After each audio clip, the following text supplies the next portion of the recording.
For decades, Career Tech has been training talented, skilled individuals, empowering them to step into a career that fuels not only their life, but the Oklahoma workforce. These individuals are the heartbeat of this state's economy. Individuals just like you. Create your future today at Oklahoma Career Tech.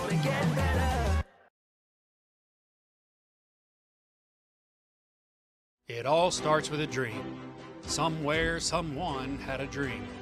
Once a dream is recognized, you need a good team to make it come true. For 70 years, it's been our dream to make your dreams come true. For 70 years, Pioneer has sponsored local teams, local schools, local families. For 70 years, we've put in the work to be prepared every day to help you dream big, connecting what matters, connecting you to your dream.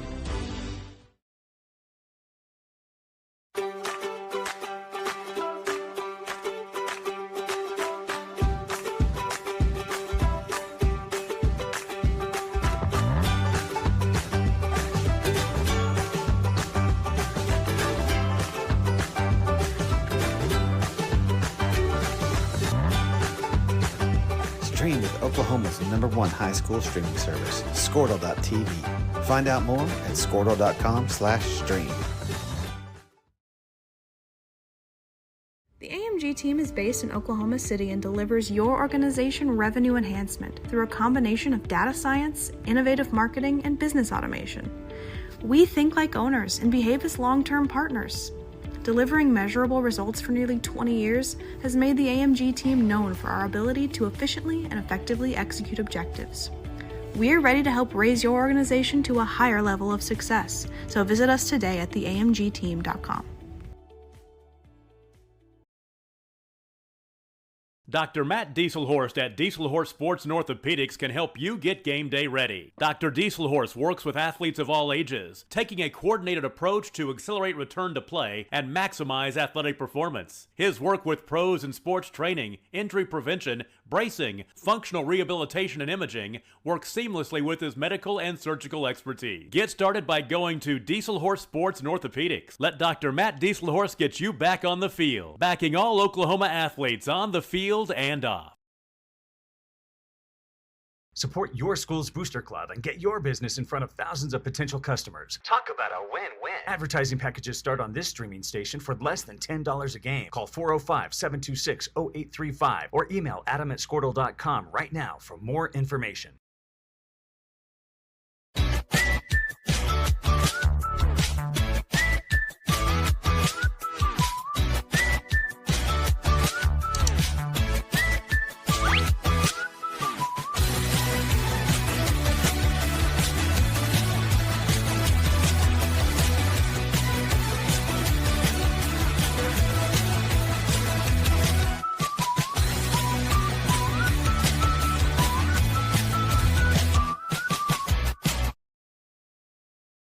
Surface Experts is your one-stop shop for all of your hard surface damage. If you have a scratch, chip, crack, burn mark, or hole, we can handle it.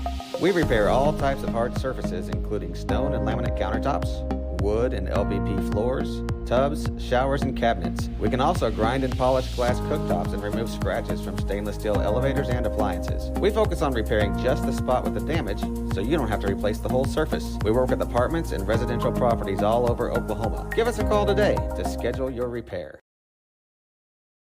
In our business and at our firm, it's all about preparation, preparation, preparation. We are advocates for our client. We speak for them. So as a part of that advocacy, it involves hiring the best experts. It's doing the legal research. It's doing the medical research. That is advocacy behind the scenes. It's not just the bells and whistles in front of the jury.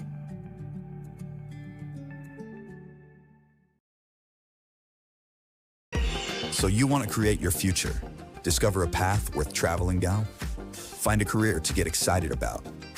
For decades, Career Tech has been training talented, skilled individuals, empowering them to step into a career that fuels not only their life, but the Oklahoma workforce. These individuals are the heartbeat of this state's economy. Individuals just like you. Create your future today at Oklahoma Career Tech.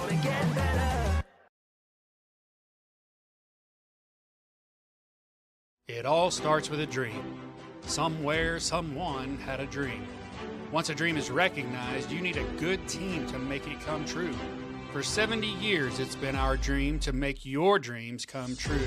For 70 years, Pioneer has sponsored local teams, local schools, local families. For 70 years, we've put in the work to be prepared every day to help you dream big, connecting what matters, connecting you to your dream.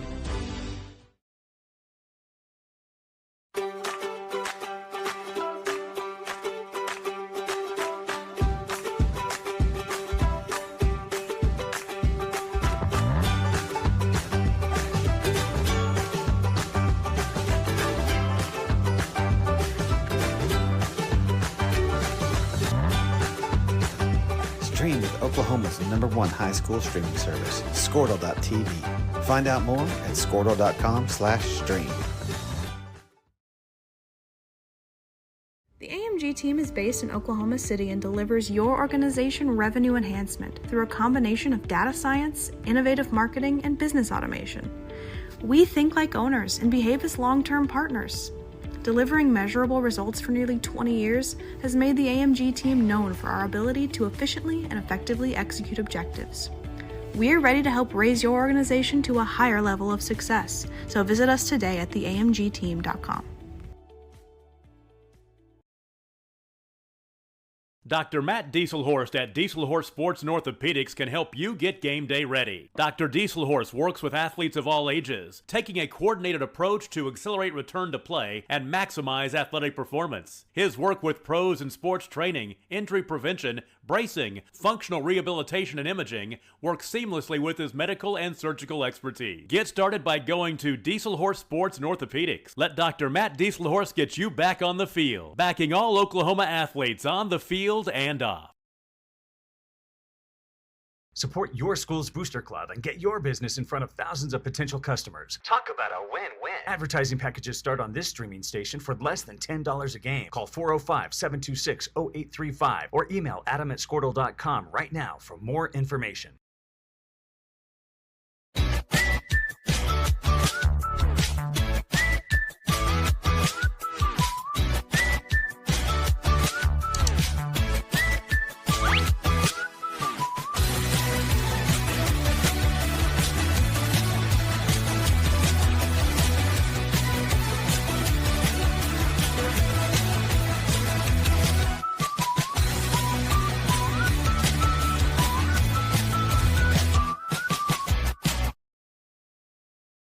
Surface Experts is your one-stop shop for all of your hard surface damage. If you have a scratch, chip, crack, burn mark, or hole, we can handle it.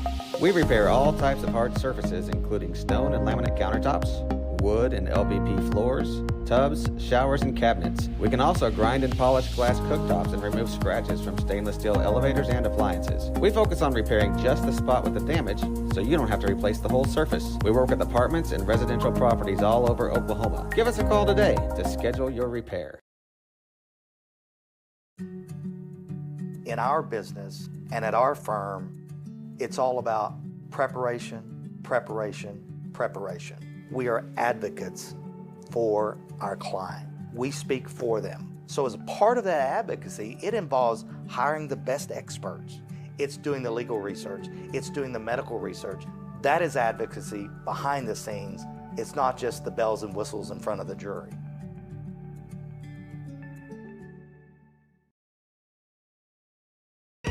So you want to create your future, discover a path worth traveling down, find a career to get excited about.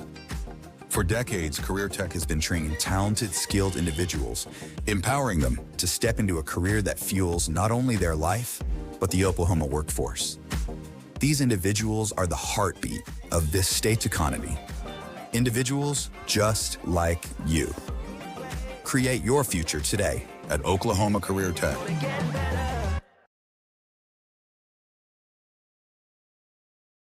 It all starts with a dream. Somewhere, someone had a dream. Once a dream is recognized, you need a good team to make it come true. For 70 years, it's been our dream to make your dreams come true. For 70 years, Pioneer has sponsored local teams, local schools, local families. For 70 years, we've put in the work to be prepared every day to help you dream big, connecting what matters, connecting you to your dream.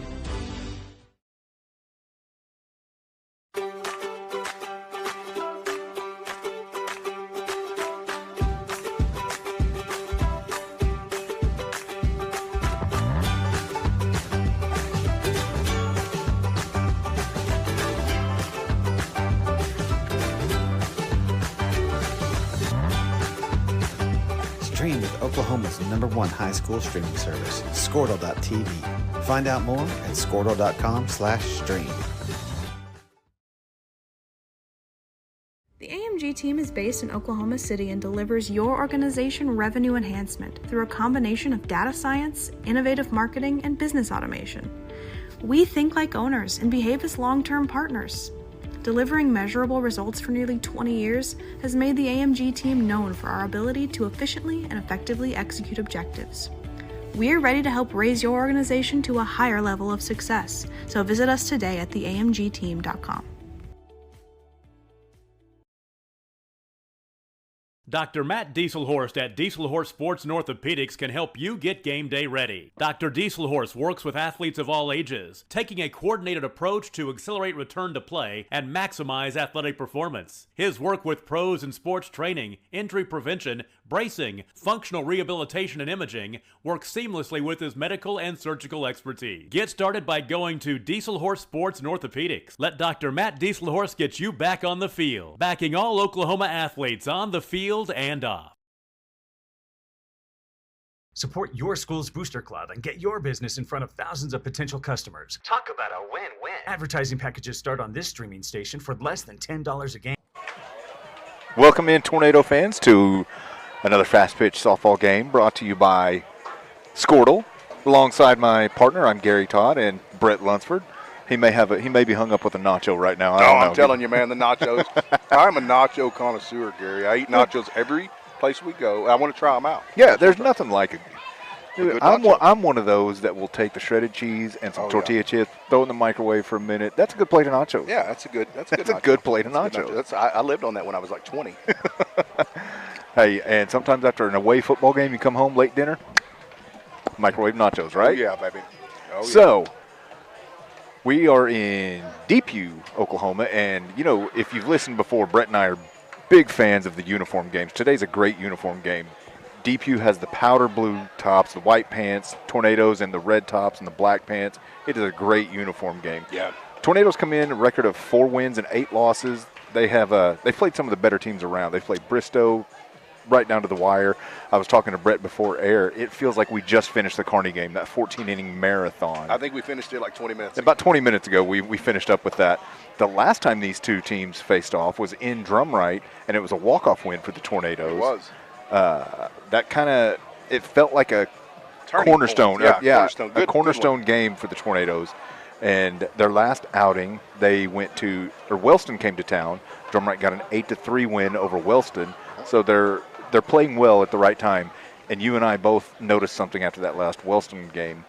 They hit the ball well, they ran the bases well, but in that E column, zero errors against Wellston. Zero. And it was fantastic to see. And they were hard plays, and the girls made them. Yes, and I'm going to tell you right now, I hadn't made it to my truck in the parking lot before I took a screenshot of that and texted it to Assistant Coach Lloyd, and it was like 0 game. You know what I'm saying? It's the best stat I've seen all year. That's the best stat I've seen all year, yes. We are just about ready for action. Kaiten Van, number 3, freshman, is going to lead things off for the Tornadoes. She digs in, and she's been swinging a hot bat these last 3 or 4 games. She has, man. She started season off a little slow, but, man, she has just started rocking. Takes a big hack at strike 1. You know, she had that one game, I think. It was against Depew. Yep. Came up, had 3 doubles that game and a home run, just knocking the ball around. Provided the walk-off runs that game. Drove in the walk-off runs.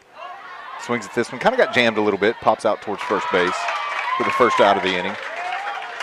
And that will bring Braylee Wilbur. I've noticed a little bit of change in the lineup, and it's kind of helped things out, helped the offense a little bit. Braylee Wilbur's batting 2-hole now. Yeah, Braley, you know, again, one of our freshmen. Another freshman. Freshman. One of the 7 in the lineup. I mean, you know, she I can remember her in the 7th grade had one of the most natural swings that I've seen out of a 7th grader. Yep. First pitch inside to Braley. Misses for ball 1. Yeah, I think Braley, by the time she's a sophomore, junior, senior year, she's going to be a force, man. And, you know, we've talked about that. When you make that leap from 8th grade to freshman, it's just the speed of the game. There you go. Get over it. Nope. That one's going to be trouble. That one drops. That's going to be an infield hit for Braley. Yeah, that was trouble for a shortstop. Yeah. And I'm going to tell y'all right now, I've watched this shortstop for the last 3 or 4 years. This girl can play. That girl can play. And that was just a tough play for her to go get. Just one of those little infield bloopers. Hard to read off the bat. She made a good jump on it once she got the read of the spin. She made a good jump, but it was just kind of in no man's land.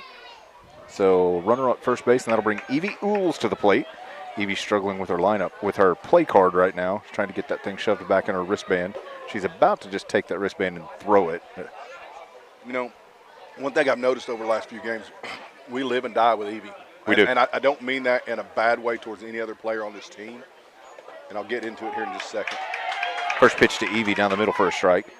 If Evie's throwing good, we're playing good. That's right.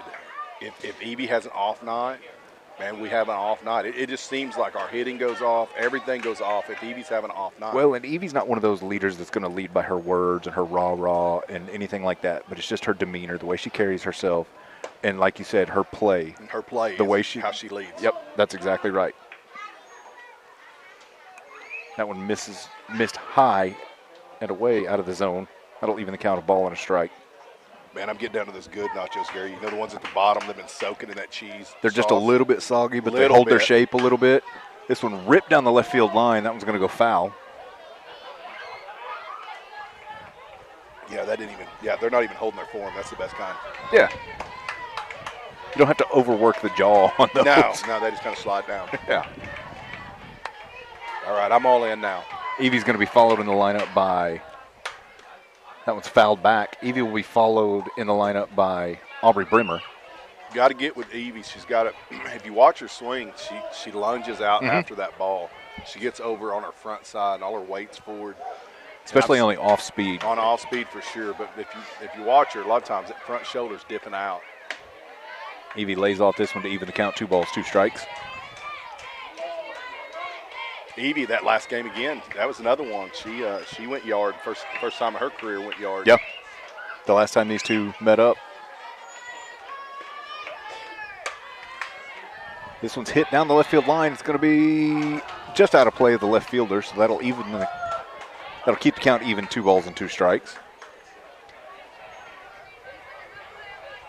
Drumright Junior High played just before this game. They wound up winning 9-3. Yeah, you said they looked good. They did. I was looking at some of I've only done the stats for the last couple games, but right now you got 7th grader Kimber Gann batting 1,000. That means she's got a hit in every one of her at-bats the last couple games.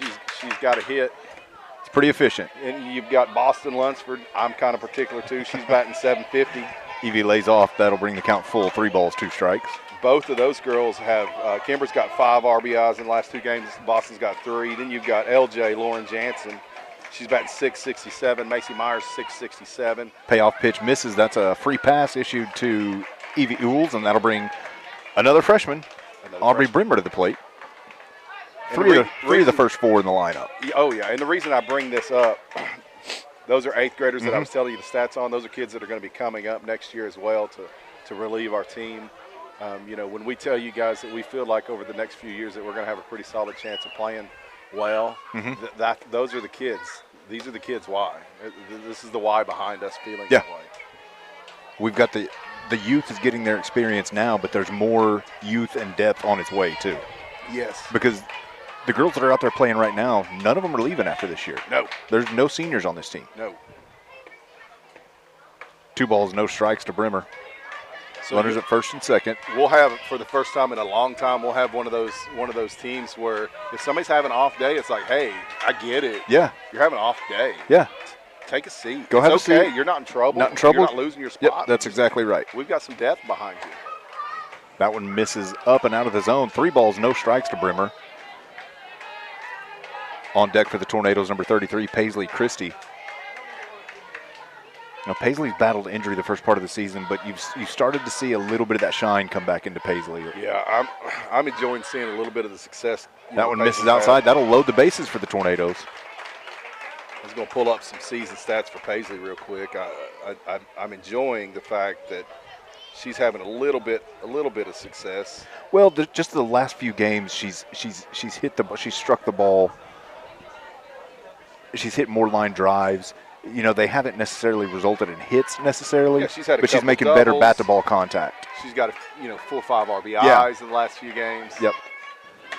Paisley watches that one cross the plate for strike one. You know, right now, and this is what we try to tell them, look, you got bases loaded. They're less than 2 outs. Mm-hmm. Bases loaded. Just make some contact. Yep. And let's get somebody in here. Get even a deep infield ball. That one in there for strike two. She's behind 0-2 now. Yeah, this bases loaded, well, really with a runner on third and less than 2 outs, may be the most free you can swing in your entire career. Yeah, now you got 2 strikes. Now you're battling. Rip it. That one just ripped foul down the left field line. Paisley's always been a fairly good 2-strike hitter. She's been a very good 2-strike hitter, and she's been a very good pull hitter. Right. On deck for the Tornadoes, her younger sister, Brindley Christie. She's probably going to not be too happy that I mentioned that they're sisters, but that's all right. Fouled that one off. She spoiled a good pitch. I tried to get Paisley last year. You know, she was having trouble pulling the ball last year, but this year that's what she does. She's been pulling the ball. She worked hard on it in the offseason. She's clearing her hands really well this year. And last year I tried to talk her. You know, hey, get right field committed. Commit to hitting to the right field side of the field, and the pulls will come. You'll start hitting it to left center, but commit yourself to hitting it to right field. That one misses up out of the zone. 1 ball, 2 strikes now to Paisley. You know, she fell behind 0-2 real quick, and she's in the process of turning this at-bat around, making it a quality at-bat. Yeah, for those of you at home, a quality at-bat, that's just extending the bat, just fouling the ball off like that right there. You know, you can see 4, 5, 6 pitches. Once you see 5 or 6 pitches, it's been a good quality at-bat. Yeah. That one fouled back, a ball and 2 strikes, and this is about her 6th pitch to this at-bat, 6th or 7th anyway.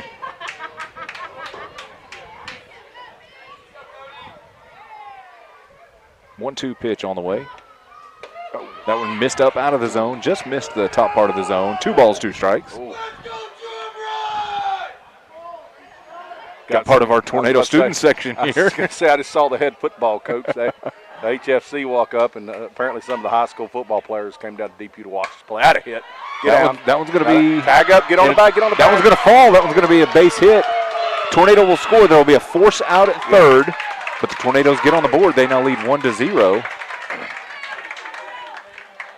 You know, and that's okay. Hey, look, that looked like it was going to be a can of corn. Yep, shortstop looked like she had a play on it. Yeah, and she dropped it, so that's not on Evie. No. You know, she could have thrown it to second and got Breezy out, same way. Right. But again, we talk about fouling pitches off, make her throw another pitch, and then win the pitch that is thrown. So Brindley Christie to the plate now. Runners at first and second. 2 down. This one popped to the shortstop. She makes the plays to get the Hornets out of the inning. Tornadoes get on the board. They now lead 1-0. We'll take a break. You're watching Tornado Softball on Squirtle. Call 405-726-0835 or email adam@squirtle.com right now for more information.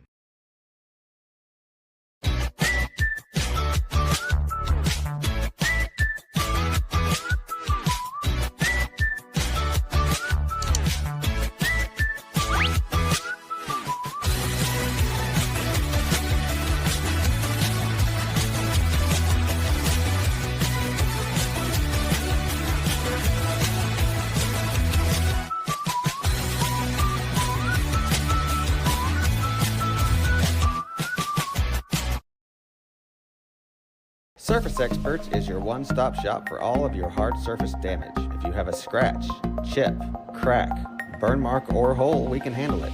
We repair all types of hard surfaces, including stone and laminate countertops, wood and LVP floors, tubs, showers, and cabinets. We can also grind and polish glass cooktops and remove scratches from stainless steel elevators and appliances. We focus on repairing just the spot with the damage, so you don't have to replace the whole surface. We work with apartments and residential properties all over Oklahoma. Give us a call today to schedule your repair. In our business and at our firm, it's all about preparation, preparation, preparation. We are advocates for our client. We speak for them. So as a part of that advocacy, it involves hiring the best experts. It's doing the legal research. It's doing the medical research. That is advocacy behind the scenes. It's not just the bells and whistles in front of the jury.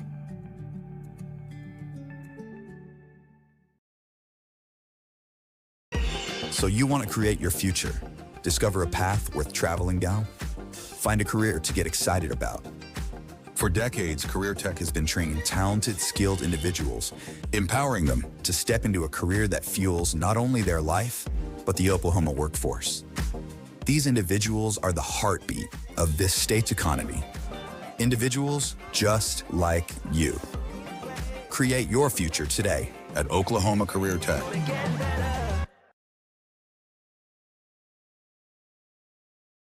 It all starts with a dream. Somewhere, someone had a dream. Once a dream is recognized, you need a good team to make it come true. For 70 years, it's been our dream to make your dreams come true. For 70 years, Pioneer has sponsored local teams, local schools, local families. For 70 years, we've put in the work to be prepared every day to help you dream big, connecting what matters, connecting you to your dream.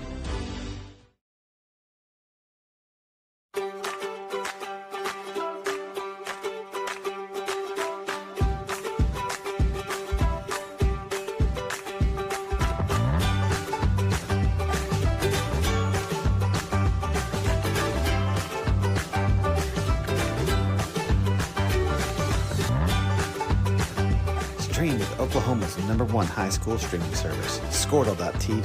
Find out more at squirtle.com/stream. The AMG team is based in Oklahoma City and delivers your organization. We're going to cut the commercial break. We're going to come back because we got a batter coming to the plate, Brett. Batter, so we.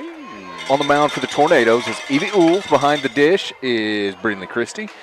Had a little equipment issue in between innings. That's the reason for the delay. We've got a mismatched catcher's equipment right now, but like Brett and I were talking, Brindley's a catcher. She's going to make it work, whether she has to have a oven mitt out there on her left hand. She's going to make it work, right? Yeah, she's going to catch it barehanded. She's a dog. She'll get back there and work. Got 3 different sets of gear on. Yep.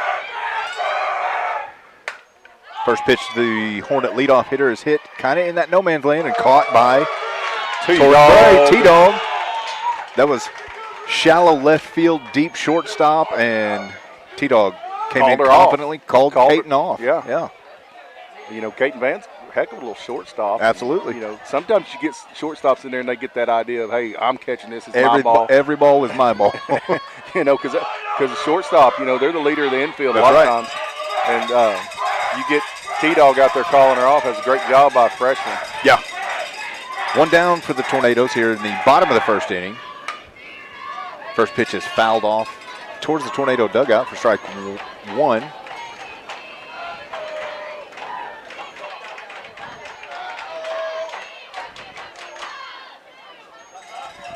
Number 2, Dowdy to the plate for the Hornets. Our crack producer, Ms. Goldie Todd, providing us with the lineup card for the Hornets. Second pitch missed for ball number 1, so that'll even the count. A ball and a strike. Tornadoes across the infield at third base are Braylee Wilbur. Shortstop is Caton Van. Second base is Aubrey Allen. And first base, Aubrey Brimmer. This one grounded back up the middle. That's a tough grounder. Yeah. Got by Evie, kind of had a funky hop when it got to Evie. Great play by Caton to back her up. Yeah. And then the throw got away from her over at first. So the number 2 hole hitter is on for the Hornets. Yeah, hey, that's tough play. Like I say, Caton's coming in to charge it behind Evie. Hits Evie's glove, misdirection. Just for Caton to field that and get a throw off. And to get a throw off. And a chance. That had any chance. I'm going to tell you right now, even if Breezy would have dug that out of the dirt, that girl's fast. Yeah. She was safe. Mm-hmm. That was too lengthy of a developing play.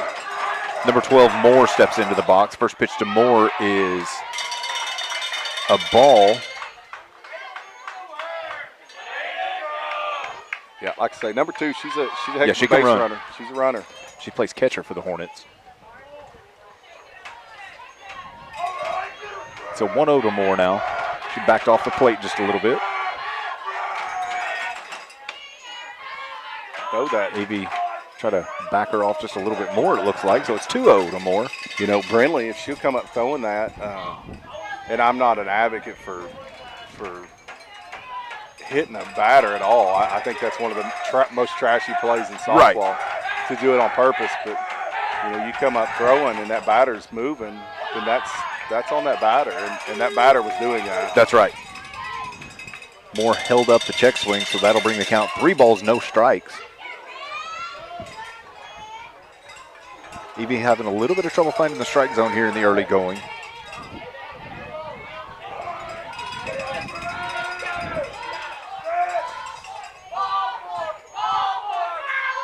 That went in there for strike 1. 3 balls, 1 strike. Tornado and Hornet student sections kind of giving themselves a good back and forth. Yeah. Good-natured back and forth. Oh, yeah, I think you got the football boys from both sides here.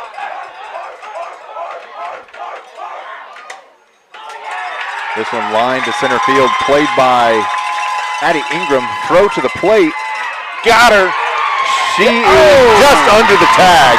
Great play, great throw from Addie Ingram just to make it close. That was. Brindley caught that. What a throw by Addie Ingram. Fantastic throw. Brindley caught it, and the transfer was just a little late, but that was a heck of a throw. Brett, off the bat, that looked like Dowdy was going to walk in. Yes. To home plate. You know, and it was so close that it was a matter of inches. Yep. Dowdy slid just under the tag. Yep, that was just a heck of a throw. Brindley got her a little bit on her back instead of, on a helmet or hand. So that ties the score, run apiece. Another one right back up the middle. All 3 hits for the Hornets have been right back up the middle. Oh, the throw got the relay. Another great throw from Addie in center field. Was too late to get the runner at home, so Brindley brought the throw back to second to try to pick off the runner there. The throw got away from her a little bit. Yeah, you got to watch those right there. She kind of arched that one a little bit. She needs to come a little more over. Try to get your cut. If we'd have got our cut, probably would have got that runner out in second. So the Hornets now lead 2-1, 1 down, and then you bottom of the first inning. Runner at second base, number 4, Howard to the plate now. This one misses inside and low. Ball 1.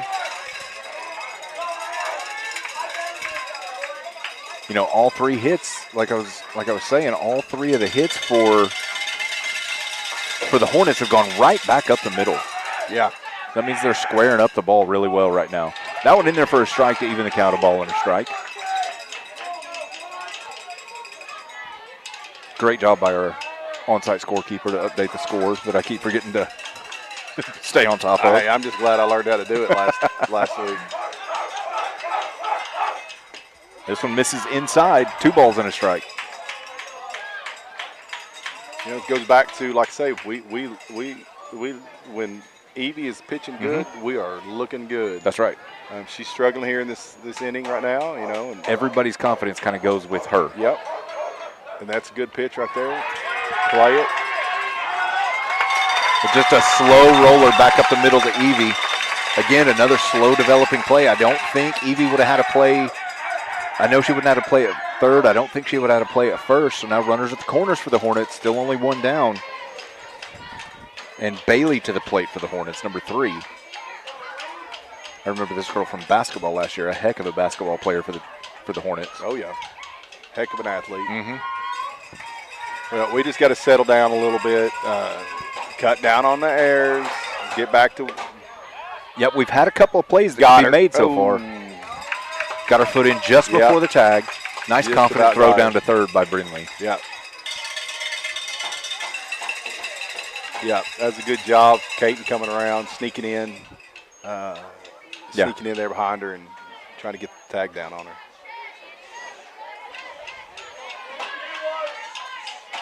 I've also noticed here the last several games, Brindley seems to be trusting to let that arm fly a little bit more. She is. And, you know, that last throw that she had out second, a lot of people don't know this. Brindley's been struggling with a wrist injury. She's got a wrist injury all season. And you probably can't see it on the screen, but she does have it taped up. She broke that wrist or her hand. I can't remember. No, it was a wrist. It was a she wrist. broke that last year, and she has struggled getting over that. She had a little surgery, and like I said, she's having a little bit of struggle throwing the ball.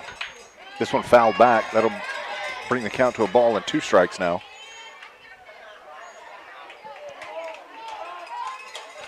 Evie and Brindley had a little conversation as they exchanged the ball out near the pitching circle.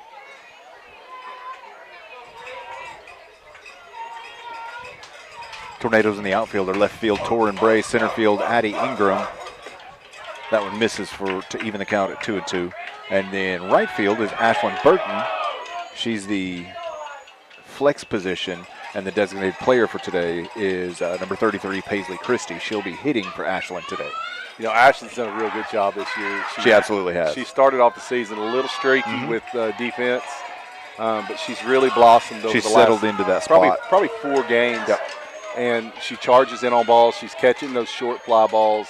She's doing her job out there, and I'm super excited that she's doing it. Full count to Bailey. 3-2 pitch on the way.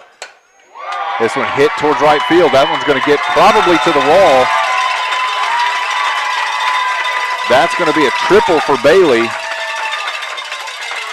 And another run on the board for the Hornets. Another couple of runs. They now lead 4-1. Runner at third base. Revenue enhancement through a combination of data science. And number 10, Perrick to the plate.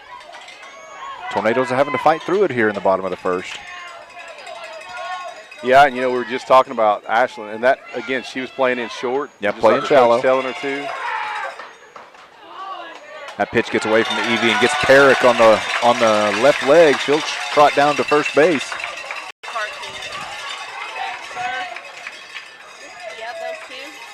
Runners at the corners again, and we're going to have a meeting at the pitcher's circle.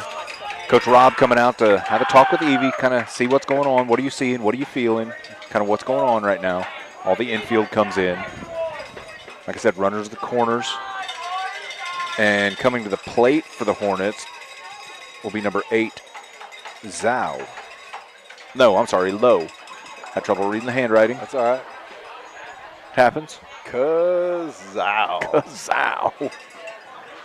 Yeah, this is a good time out here by Coach Rob. Come out and just kind of settle things down. Have a little talk with Evie.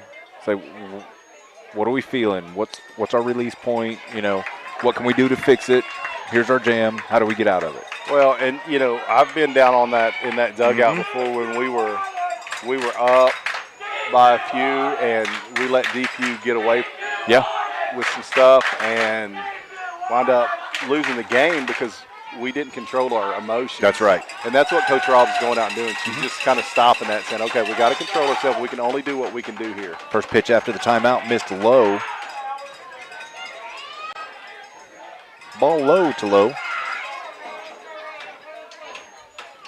Brett, I got to talk about this crowd. This is a fantastic crowd It here really today. is a really good crowd. Both sides are, you know what, we're 3/4 full here, give or take. Yeah, and this, you know, it's decent size stadium. Good size here. facility. Slow roller back towards second base. Go over to first base, get the out. They'll give up the run. We'll take an out for a run most days. Yeah, on that one you're sure going to do that because that's going to be a hard throw. Yeah, you're not going to have a chance really at the plate. I mean, if Aubrey Allen were to charge that a little quicker and come up, glove it, come up throwing, maybe we get that out. Right. But let's get the guaranteed right now just to build a little confidence. The way we've been swinging our bats the last couple games, I think that we're going to be okay still. Yeah, this lead isn't out of reach right now. No. Another slow roller hit towards third base. Got her. That was a heck of a play. Braylee Wilbur went down. She got dirty to try to make that play. Couldn't quite get it, but right behind her, Kaiten Van with a missile across the dugout or across the diamond to get the out. Tornadoes give up 5. They'll come back and try to chip into it. You're watching Drumright Athletics on Squirtle. Innovative marketing and business automation. We think like owners and behave as long-term partners. Delivering measurable results for nearly 20 years has made the AMG team known for our ability to efficiently and effectively execute objectives. We're ready to help raise your organization to a higher level of success, so visit us today at theamgteam.com. Dr. Matt Dieselhorst at Dieselhorst Sports and Orthopedics can help you get game day ready. Dr. Dieselhorst works with athletes of all ages, taking a coordinated approach to accelerate return to play and maximize athletic performance. His work with pros in sports training, injury prevention, bracing, functional rehabilitation, and imaging works seamlessly with his medical and surgical expertise. Get started by going to Dieselhorst Sports and Orthopedics. Let Dr. Matt Dieselhorst get you back on the field, backing all Oklahoma athletes on the field and off. Back here in Depew for the top of the second inning. Tornadoes struck first. They put 1 on the board in the top of the first. Hornets came right back and put 5 on the board in the bottom of the second. Leading off for Drumright will be number 18, Addie Ingram. She made a couple of big plays in the top of that, or in the bottom of that first inning. You know, she's made several of those throws, though, this year, Brett, where she's charged in on a ball that's been hit to her in center field, and she's gotten several outs on an outfield assist throwing home. Yep. Just missed a few. She's kind of making that her trademark. Run on me if you want to and see how it works out for you. Yeah. Yeah, you know, and I've said this before. I don't know if I've said this on the air. I probably have. She's not grown up playing center field or in the outfield. She's always been a middle infielder. She's always been a middle infielder and played it really well. And, you know, Coach Rob saw really good potential at her playing center field and wanted to get her out there. This one fouled back towards the catcher. She makes the play. That's the first out of the inning. 1 pitch, 1 out. Not the efficiency the Tornadoes were looking for right there. No, like I say, this is our first round, first time through the lineup, seeing this pitcher, you know, and we've seen this. We saw this the other night, even against Wellston. We wound up, you know, second time through the lineup, we do a lot better, it seems. Aubrey Allen swings at the first pitch, and that one's going to get out of play. Strike 1 on Aubrey now.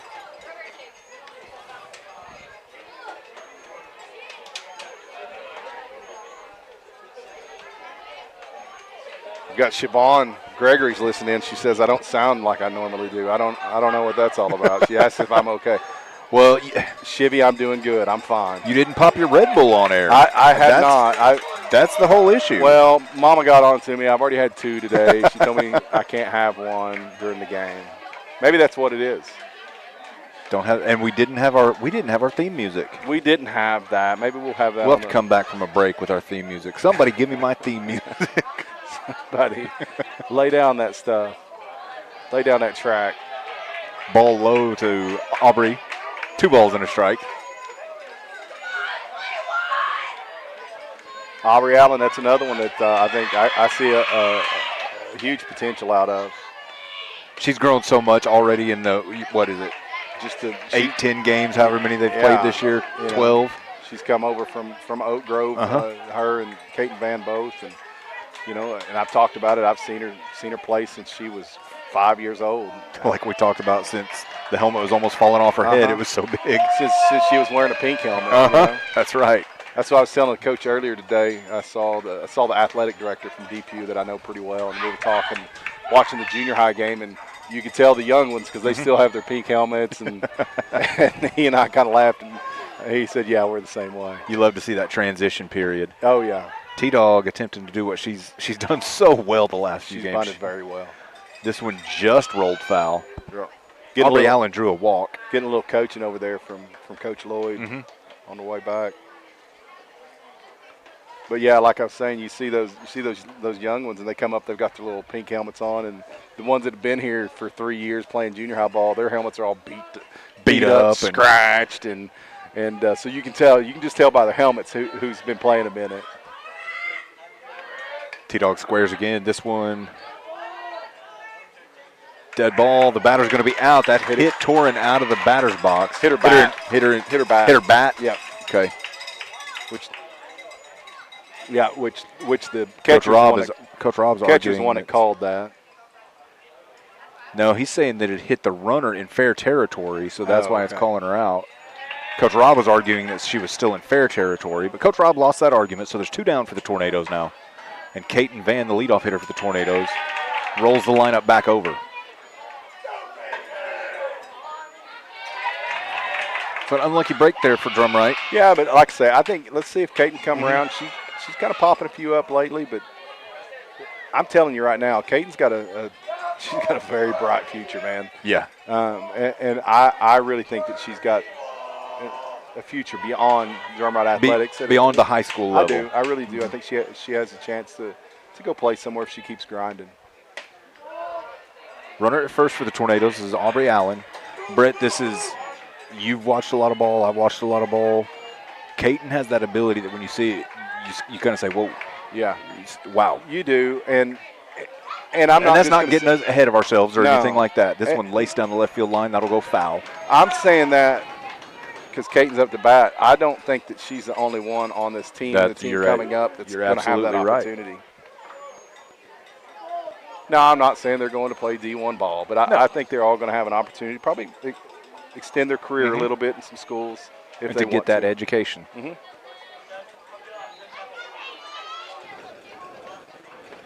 Caden watches ball 3 cross the plate. 3 balls, 1 strike.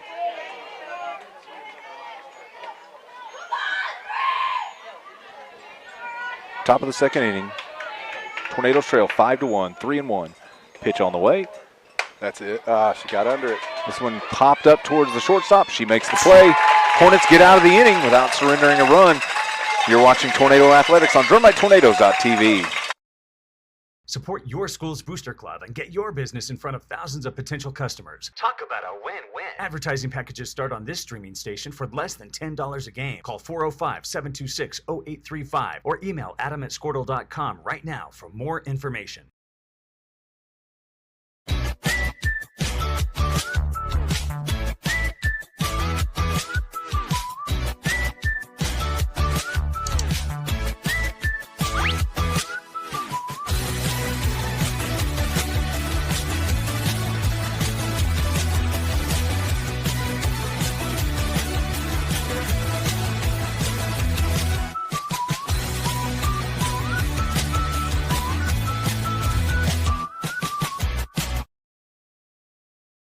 Surface Experts is your one-stop shop for all of your hard surface damage. If you have a scratch, chip, crack, burn mark, or hole, we can handle it.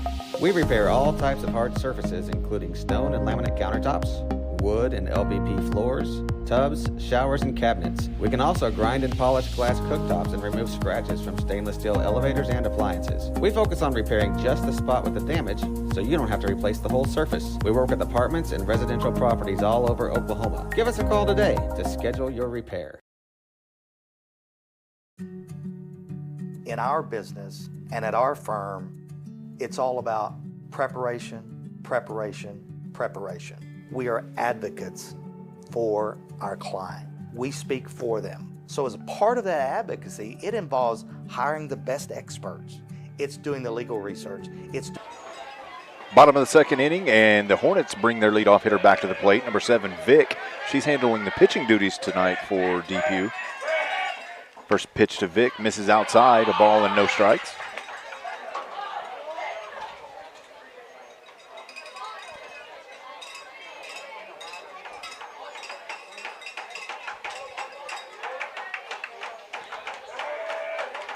Second pitch swung through to even the count of 1 ball and 1 strike.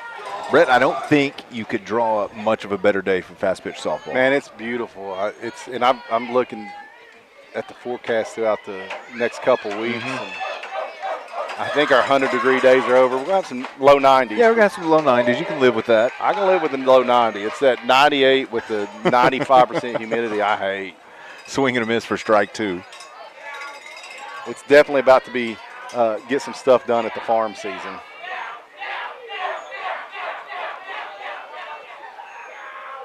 Pitch on the way, misses up and out of the zone.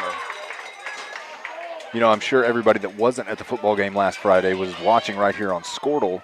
And, Brett, it felt like a football Friday last week. It did, man. It was wild. It was. It got a little Western. Got a little Western. That pitch misses on the outside of the plate. That'll even the count, 3-2. And just a reminder, Tornado fans, Drumright is on the road tomorrow to play their second consecutive top 10 matchup. They play the number 2 Garber Wolves. I think they're the Wolves. Yeah. They're playing Garber, number 2 Garber tomorrow in Garber. Yeah. Swing and a miss for strike 3, first out of the inning. And, of course, we want all Tornado fans in the stands in Garber being loud and proud. But if you can't make it to Garber, you can watch it right here. Gene and Tony will have the call on drumrighttornadoes.tv. Tony and the Gov. Tony and the Gov. I'm hoping we get to come. We do have a junior high tournament tomorrow morning back here in Depew, right? We play Depew again in the morning.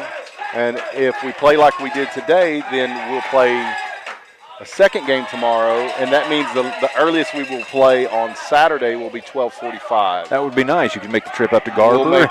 And that's what my wife and I talked about. If we do win that first game, we will be going. The Lunsfords will be going to Garber tomorrow night, so we hope to see you there. But if you have that 8 o'clock call time, it's a little harder to. Yeah, it's a little harder to make that trip home from Garber.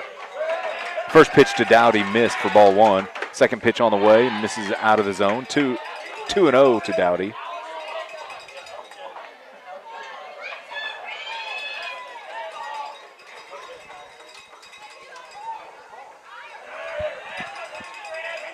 You know, watch this catcher. This catcher's that one we were talking about. She's super fast. So, I mean, she gets the ball on the ground. You've got to get it over to first base. That's right. That missed up out of the zone. 3 balls, no strikes to Dowdy.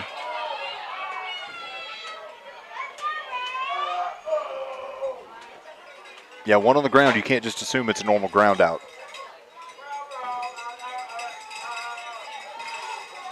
3-0 pitch on the way. That one misses out of the zone. That's a walk.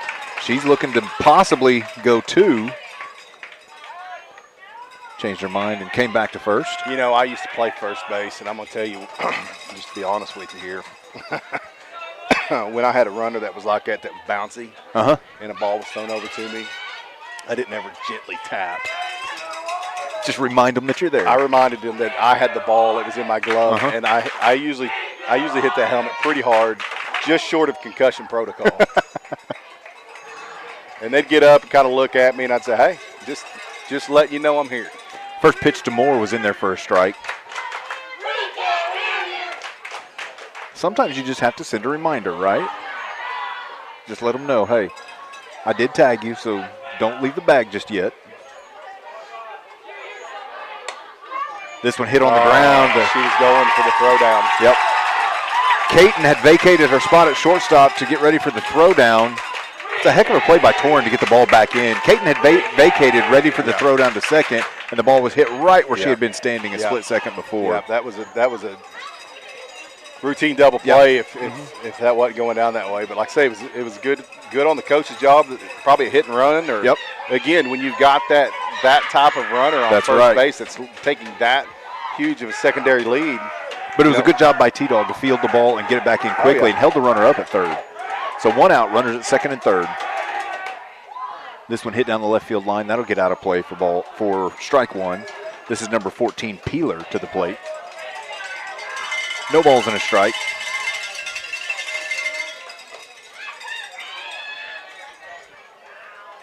Tornadoes could use a quiet out right here.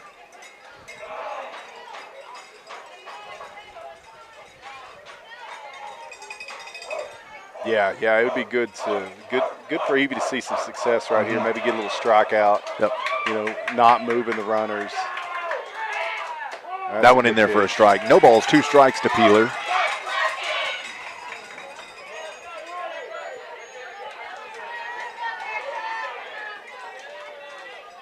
I'll try sometime before the end of the game. I'm going to try to get Coach Elrick over here and see if he can get on the headset and maybe do a little talking about tomorrow night. This one hit towards second base. That'll score a run for the Tornadoes. That was going to Aubrey Allen made the play. Depew scored that. Depew scored the run.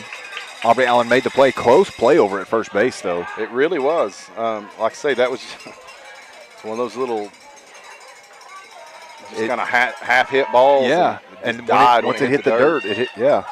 Which a lot of people, if you haven't been here, and these different fields play way different. Absolutely. Our field isn't sandy. Okay, our field's pretty fast. So when you're used to that fast field, this one's going to be hit into the outfield, right over Aubrey Allen's head, right in front of Ashlyn Burton. She'll pick it up, get it back in. Hornets put another one on the board. They now lead 7-1. Still 2 outs.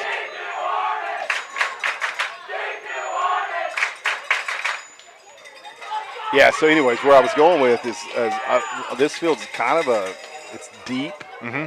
It's a little deep, bit of a softer. Deep dirt, so it's soft. It doesn't have a good clay base. Yeah.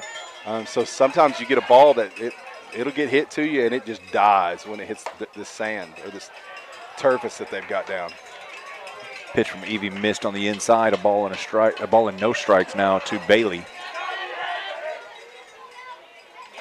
And Brett, you and I have talked about it several times. We're fans of the Tornadoes, but we're honest fans too. Oh yeah. And we talked about it off air. There's just an energy right now that's kind of missing from Drumright that we've seen the last several games. Yeah, they look like they're a little bit lethargic out there. They look like they stayed up last night TikToking too long. That's right. If I'm being honest with you, and I don't like seeing the shoulders shrugged right now. Yep. A little bit of slump, a little bit of doubt on the field right now. And there shouldn't be. 1-1 pitch missed on the inside corner. That'll make it 2-1 to Bailey.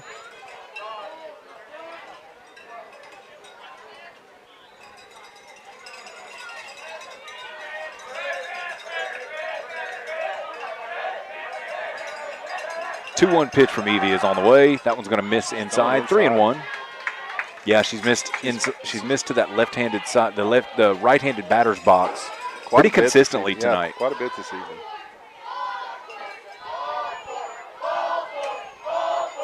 Evie looking to get the pitch call in. Drops the rosin bag. 3-1 pitch. That's a strike. Evie digs in. That one's going to be another slow roller towards Braley over at first base. She took a little bit too long She looked at second instead of going across the diamond. That right there, you have to know how many outs you have. You have 2 outs. Got 2 outs, get the out at first base, get out of the inning. Easy out. Yeah. That's all you have to do is field that. Don't hesitate. Know how many outs you have before the ball's hit to you. And that's all that was. And just that hesitation, Brett, that was less than a second. Just a glance over a second. It was a half a second. Yeah. I mean, but that's all it took. But it's all it takes. Yeah. Just that glance. You come up, fire, and get the out. We're off the field. So number 10, Perrick digs in for the Hornets. Runners at the corners, 2 outs, 7-1 Depew here in the bottom of the second inning. Throw down from Brindley. Runner gets back into third base.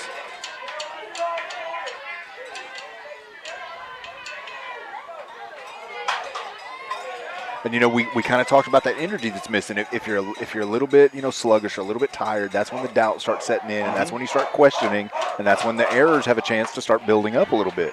Yeah, you're not wrong. And does that play hurt us? It might not, as far as the score goes. But what it's done is Evie's now thrown 3 extra pitches. Right. And I mean, she's shown that she can throw 180 in a game, but. You don't want to make a habit out of it. You do not want to make a habit out of it. 1-1 to Perrick. This one hit right back up the middle. That's going to be a close play over at first, but they got her at first base. That'll get the Tornadoes out of the inning. What a play by Caton. What a play by Aubrey Brimmer. Yeah, and Brimmer to dig the ball at first base. To stretch out. Yep.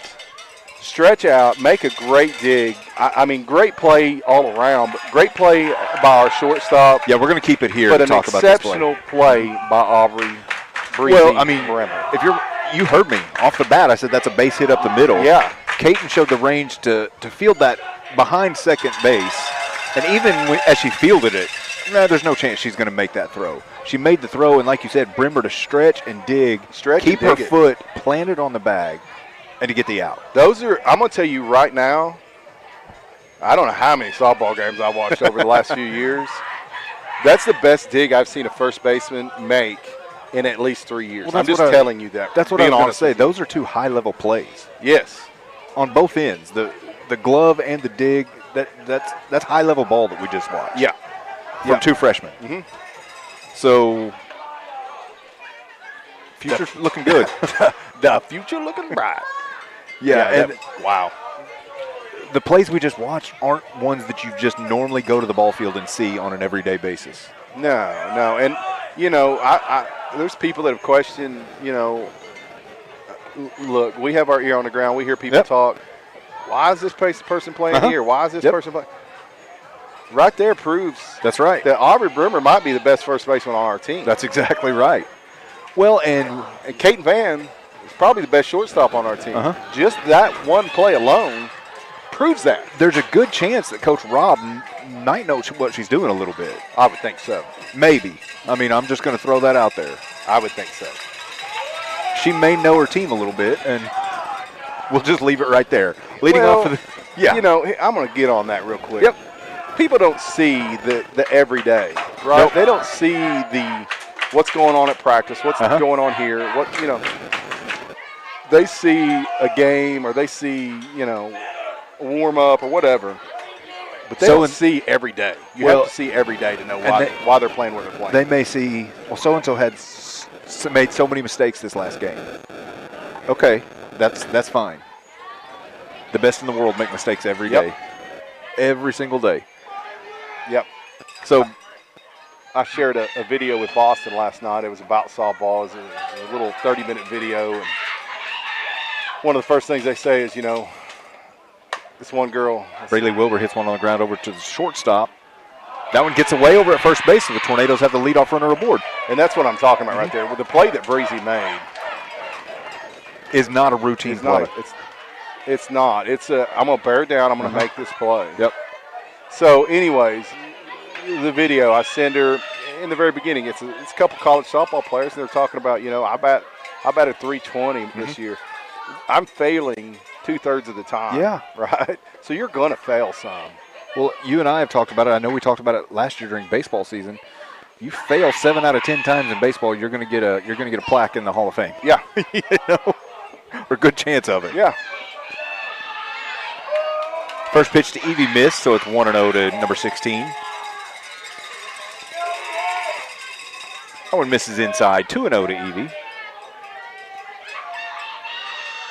Braylee kind of dared the catcher to throw down.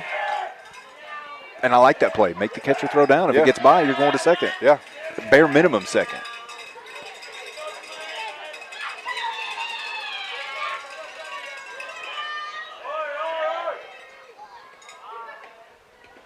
Misses low and in for ball 3 to Evie. And there we go. Braylee's making her throw down on every pitch now.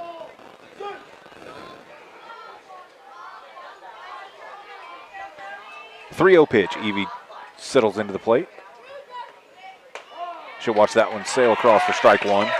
That was a take all the way. As soon as it left the hand, that was a take from Evie.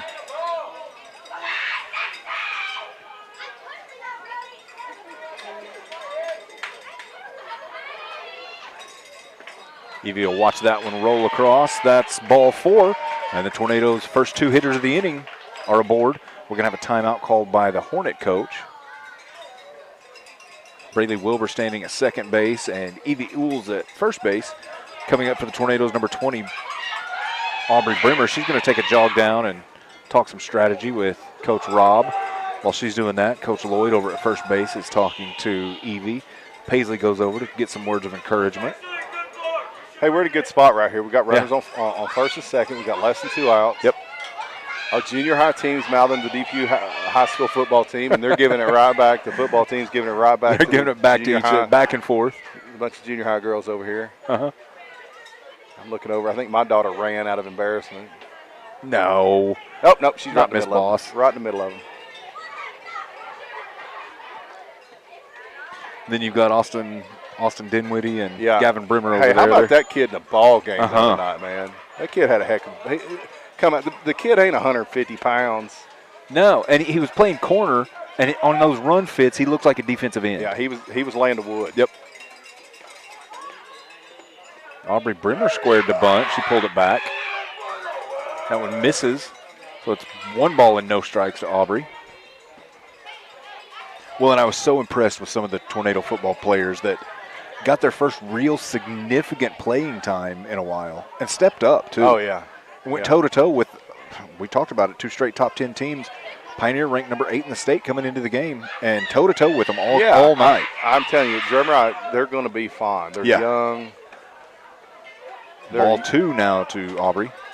They're a young team. There's quite a few. I talked with Coach Elrick about it. I think Monday or Tuesday I stopped by to see him, just poke my head in. And he's like, we've got a lot of players that never stepped on the field. That's really, right. And for them to be 3 balls, play no that strikes well against an 8th ranked team, that's pretty good. Well, and I talked to you after the game Friday night. I said, we have more seniors on the squad than we did last year. Mm-hmm. But it's not so much youth in that respect as far as junior, senior, anything like that. But it's youth just as inexperience. Youth and experience. Yeah.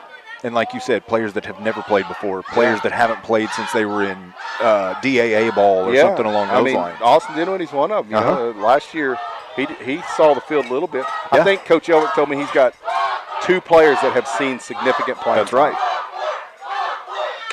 That one misses up and away. That's going to load the bases for the Tornadoes. All 3 of the base runners aboard by a free pass, and that'll bring Paisley Christie to the plate. Paisley battled some more her last at-bat and was able to get aboard by, I think she got a base hit, though. No, she walked last time after about a 9-pitch at-bat. Yeah, she had a long at-bat earlier. It's good to see. It's good to see her kind of tattooed a couple of them toward left field that went just foul. That one's going to bounce across the plate for ball 1.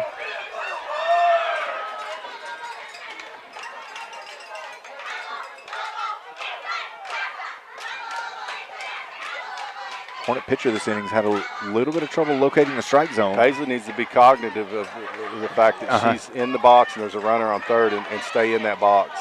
That one crosses the plate for strike 1. Paisley did a lot better job right there of exactly what you were talking about. I think Coach Rob might have reminded her of that. Yeah. When that ball crossed the plate, she did not move. Well, if anybody's going to remember that, it should be Paisley. She took one to the face mask last year. Dead ball, that got Paisley. That'll drive in a run, keep the bases loaded. Still nobody out, so the Tornadoes put another run on the board. It's 7-2 Drumright. And that'll bring Brinley Christie. Ashlyn Burton will come in at first base and run for Paisley. Hey, while we've got a little bit of break, waiting for a batter, waiting for B to get up, and the umpire's not watching, I got a message from Miss Avila. She wanted me to share that Thursdays are Bradley Elementary Reading Mentor Days. Students for our Drumright Learning Center, community members, and additional staff members enjoyed time reading with students. We aren't sure who had more fun, our students or the mentors. If you have an extra 30 minutes in your day, we'd love to have you join in the fun time of reading.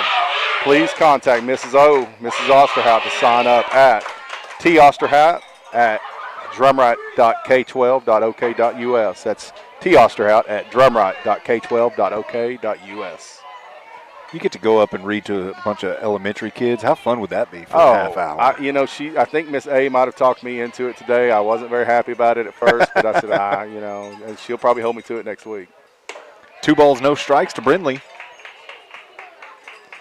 You're bringing tomorrow is granola with grandparents day at the school. I believe it's tomorrow. Is it? And then a shine assembly, I believe, as well tomorrow. You might fact check me on that. If you're ever looking for any information, don't forget you can always look at the Drumright Public Schools Facebook page. They do a fantastic job of keeping the public updated on things going on around Drumright Public Schools. Oh, sure. I love getting on that Facebook page, and it's well managed. They tell you all the events that are going on. I'm sure you already on there. There's probably already has the junior high score. Oh, I'm sure. Because that one in there for a strike. 3 balls and a strike to Brindley. Like I say, they update that thing quite regularly. Yeah, if someone says they didn't know something was going on, it was because they don't have Facebook. That's right. Come on, B, get you one here, kid. That one misses high. Ball 4. Another run walked in for the Tornadoes. They now trail 7-3. And Addie Ingram. Hey, Addie's been swinging a hot bat too. This is another mound visit by the. That's it. Yeah, he's going to have to make a pitching change here. We'll take a quick timeout. You're watching Drumright Athletics on Squirtle. Doing the medical research, that is advocacy behind the scenes. It's not just the bells and whistles in front of the jury.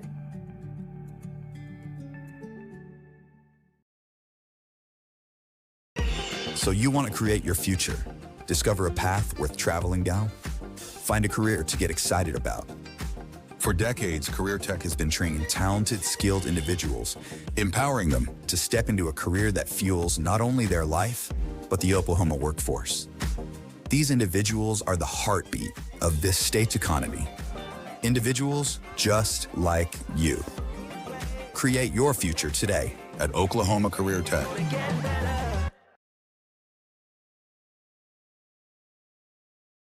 It all starts with a dream. Somewhere, someone had a dream. Once a dream is recognized, you need a good team to make it come true. For 70 years, it's been our dream to make your dreams come true. For 70 years, Pioneer has sponsored local teams, local schools, local families. For 70 years, we've put in the work to be prepared every day to help you dream big, connecting what matters, connecting you to your dream.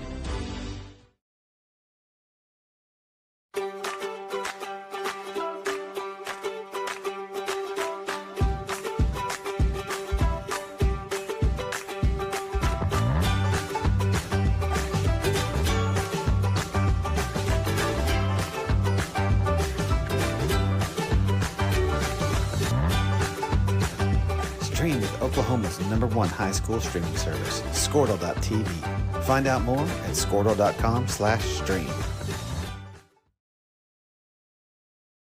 The AMG team is based in Oklahoma City and delivers your organization revenue enhancement through a combination of data science, innovative marketing, and business automation. We think like owners and behave as long-term partners. Delivering measurable results for nearly 20 years has made the AMG team known for our ability to efficiently and effectively execute objectives. We're ready to help. We've got a pitching change here in Depew. Bailey now pitching for the Hornets and stepping to the plate with no outs and bases loaded. Number 18, the center fielder and freshman, Addie Ingram. We talked about it off air. She's been swinging a pretty hot bat. Yeah, she has. And, a lot of people don't know she can actually slap as well. Sometimes she'll flip over there on the left-hand side. And that one in there for a strike. Had kind of a little change curve action on that one. You and I have talked about Addie several times. She may be the most versatile bat in their lineup with all the ways she can handle the bat.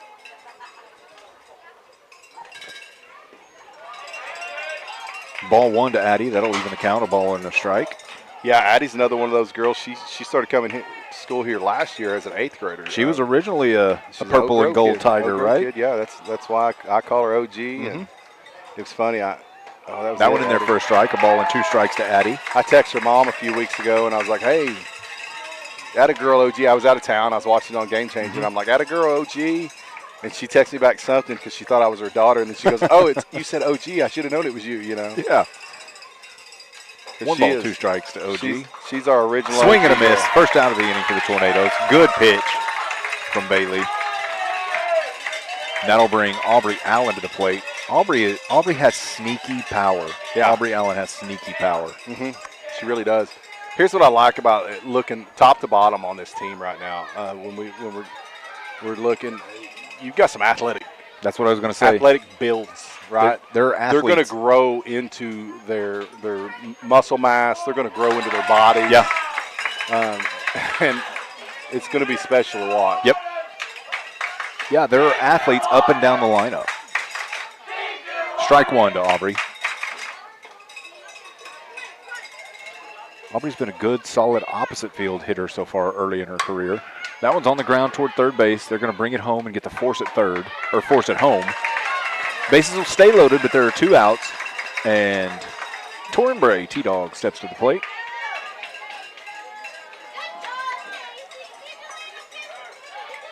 That puts Ashlyn Burton at third base. Second base, Brindley Christie, and over at first is Aubrey Allen. T-Dog's another one of those that she has a little bit of surprising pop in her bat. If she gets around on one, she's liable to drop a good little 2-run hit in the end right here. That one's going to bounce across the plate for ball 1. She's gotten a lot of accolades here the last few games. We've talked about it because of the way she's laid down that bunt. But yeah, she can swing it too. She can swing it. She's got a little pop in the bat. She's adjusting her hands on the bat. She's ready now. That one's going to be low. That one gets away from the catcher. Going to be close. She's there. Ashlyn under the tag. Tornadoes put another one on the board. It's 7-4. 2 balls and no strikes. Torin. Good base running by Ashlyn. She didn't hesitate. As soon as the ball got away, she was down the line. It was a close play, but she was under the tag. Update our score here. We haven't even been talking about it, but we are on a slight comeback, and so I'm going to Go ahead and update that for us. 7-4 Tornadoes, top of the third inning. 2 balls, no strikes, 2 outs. Runners at second and third. Just missed it right there. Just topped it. If Torin reaches, that'll bring Caton Van back to the plate.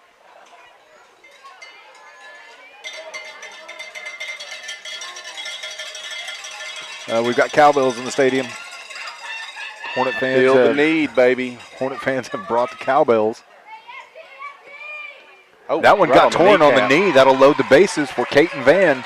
That's not a spot you want to be in if you're an opposing team. Bases loaded with Caton coming to the plate and no place to put her. No, and there is a hole that you could drive a fleet of blue whales through in left center. Left fielder is almost camped out on the line. Yeah. Caton digs in. First pitch to Caton. Oh, swung. Keep ahead in. And Keep missed. ahead in. Catcher tried to get an interference call. That's that trash play that I was talking about. There's no way that she was trying to do anything there. But Brindley was standing on the bag when she threw it towards the shortstop to try to draw an interference play. I'm sorry, but that's a trash play. Yep. Yeah, if in a natural play something happens, fine. That one in there for strike 2. Caton thought it was going to be inside, backed out. It was a little bit inside. That was a river pitch. I'm standing right here looking right down at it, and it a little bit off the plate, but not terrible. So now Caton's in battle mode. No balls, 2 strikes.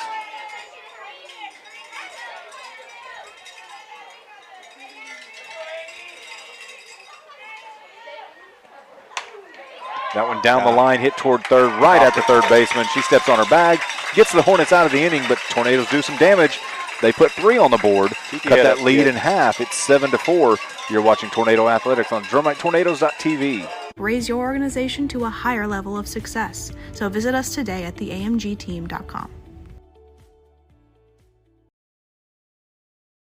Dr. Matt Dieselhorst at Dieselhorst Sports and Orthopedics can help you get game day ready. Dr. Dieselhorst works with athletes of all ages, taking a coordinated approach to accelerate return to play and maximize athletic performance. His work with pros in sports training, injury prevention, bracing, functional rehabilitation, and imaging works seamlessly with his medical and surgical expertise. Get started by going to Dieselhorst Sports and Orthopedics. Let Dr. Matt Dieselhorst get you back on the field, backing all Oklahoma athletes on the field and off.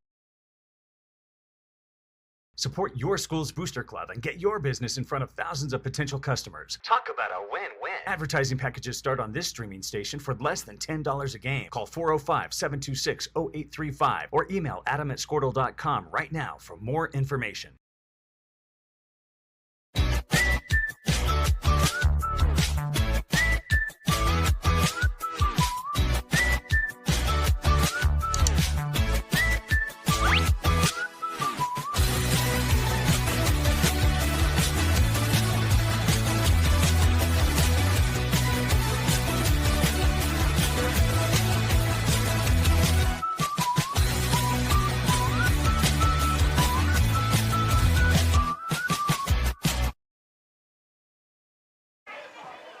We're back in Depew, headed to the bottom of the third inning. Game's gotten a little bit tighter.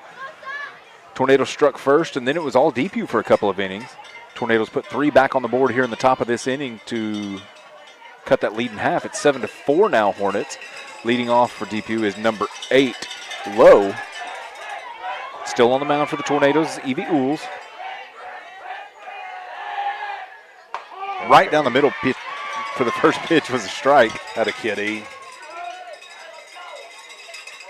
You know, we talked right before that third inning, you know, Tornadoes were down 7-1. There was kind of not much energy. There was a little bit of moping around, if we're honest. And we said, hey, this lead isn't safe with the way the Tornadoes have been swinging the bat. That one got away from Evie a little bit. Kind of winced at her shoulder a little bit when she let go of it. Shaking her hand off. Shaking her hand off a little bit. I tell you, that arm, that right arm of Evie Ools, we have ridden that thing hard this season. We have.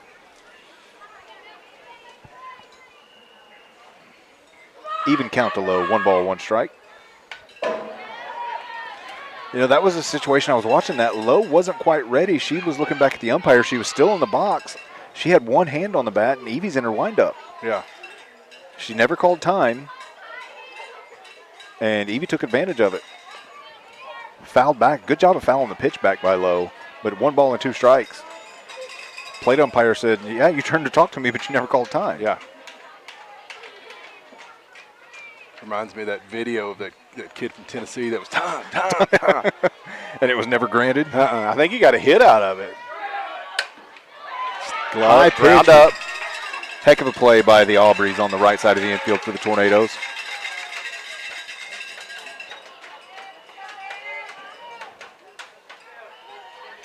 Yeah, I'm going to tell you again, like when we were coaching them when they were little, it was Aubrey. We had Aubrey, Boston, Braley, Brindley. Yep. And the list goes on of B and A, and we call this one Breezy, and Braley. We had a Braylin. First pitch to Bailey is up and out of the zone for ball 1. My buddy, good buddy, Sean Jones. He and I coached a team together, and we had a Katie, a Caitlin, Caton. Oh yeah. Can't remember all of them, but we had about 3 of them that were all in that same family, or about 5 of them that were all in that same family. And I would start calling one of them, and they would say, "That's not me." I was like, "Well, give me a minute. I'll get to you." We'll get to you here in a minute, because I'll be chewing on you anyway here in a second. Ball and a strike now to Bailey. This one popped up towards Evie. She calls everybody off, makes the catch. 2 outs for the Tornadoes. And Brett, you talked about it before the game. We talked about it in the early part of the game. The Tornadoes go as Evie goes. That play right there is how Evie goes. Yep, 100%. You know, that could have been a third base ball. That could have been Caton coming in. That was Evie taking charge, calling everybody off and making the play. Yep.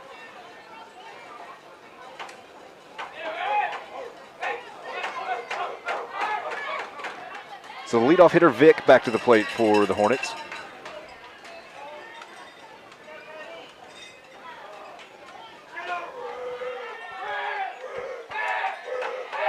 Tornadoes look down in unison, get the signal. 1 ball, no strikes to Vic. That one just misses the strike zone. Living on that left side. Yeah. And it's just not getting called. That looked like it hit that front corner. And if you guys have listened to us, one of our favorite umpires in the world is the one that's umpiring this game, and I can promise you I'm going to chew on his ear after the game. I was just going to say, I don't know who this umpire is, but somebody needs to have a talk with him. He's the one that we tell you guys all the time. He's texting us, checking in on us, and we're texting him and giving him crap. Listen, we've said it before, and I'm going to say it again right now. He's one of the best umpires you'll find, and he's one of the best gentlemen you'll find, too. 100%. He's a great dude. So that's why we have to give him as much heck as we possibly can. That one fouled off the light pole and back in play, but it's two balls and 2 strikes.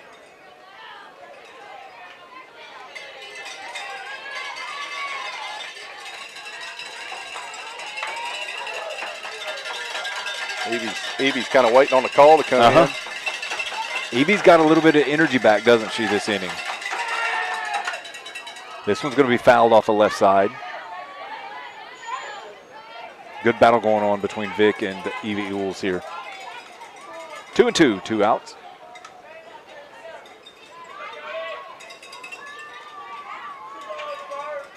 Coach Elrick, we're going to try to get him up here. He just texted back, said sure, he'd love to come up, talk about his boys here shortly, and I'm going to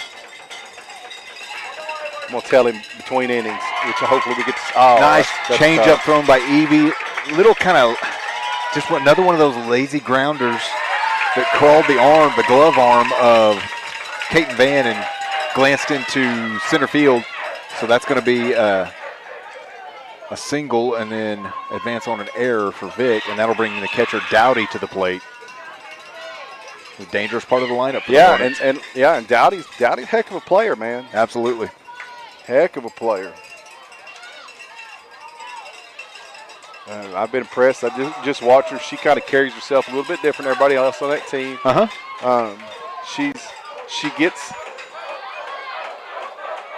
She gets down and dirty. And like I say, she's fast and she's just a good ball player.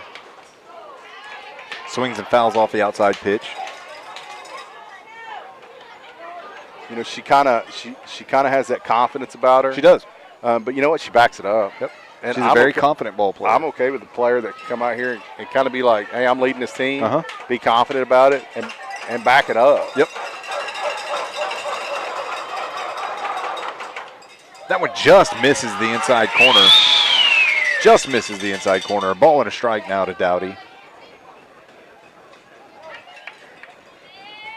Boy, if he had his phone on him right now, now, it'd be buzzing. Yeah, that phone would be getting warm from text messages right now. That one got away from Evie a little bit. 2 balls and a strike.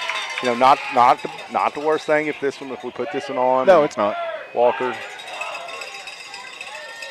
2 outs, bottom of the 3rd inning. Now, I would say if we didn't have a runner in front of her, you know, it'd be a little bit different. But having a runner in front of her, it kind of holds her speed up. It does. Kind of handcuffs her a little. 3 balls and a strike to Dowdy.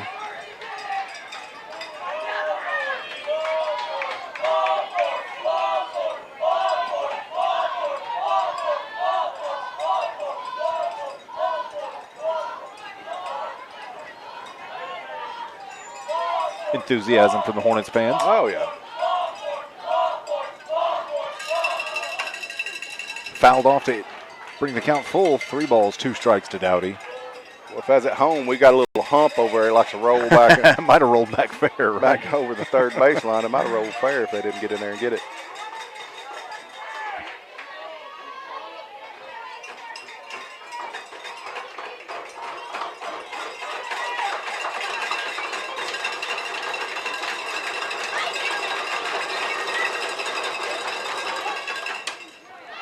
Changeup thrown by Evie, got under the glove of Aubrey Allen. Throw is made toward home plate by Ashlyn Burton. So the run scores and the runner advances to second base. That's that one I talk about. What I always say about those ground balls. And that was a tough ball to get Play to. it from the ground first, though. You got to play from the ground up, right? Yep. You got to play it from the ground up.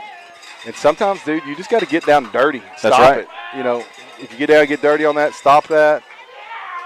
You know, maybe we don't have a run score. We got runners on 1st and 3rd. That brings more to the plate. Good throw by Brindley, but Dowdy advances to 3rd base on the stolen base.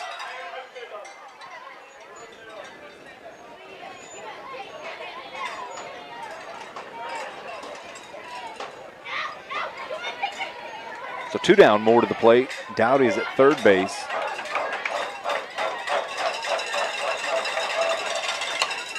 This one a chopper over at 3rd. That got through the left side of the infield. So it's 9-4 Hornets. You know, what started off looked like it might be a quick, clean inning for the Tornadoes. Yep. Couple of runs tacked on now for Depew. You know, and that happens. Steps to the plate. That happens if you know. A couple little plays here and there. You make a couple little plays, and that inning's over. That one got Peeler on the knee. She'll take the jog down to 1st base. And Howard will step into the box.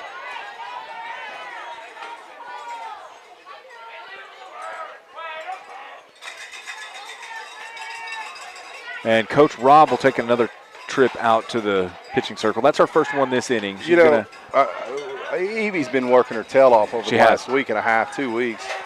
It might be time to say, hey, Caden, we're going to give you a chance. Yeah, warm it up. We're going to give him a different look. And like I say, Caden has a little bit of inconsistency.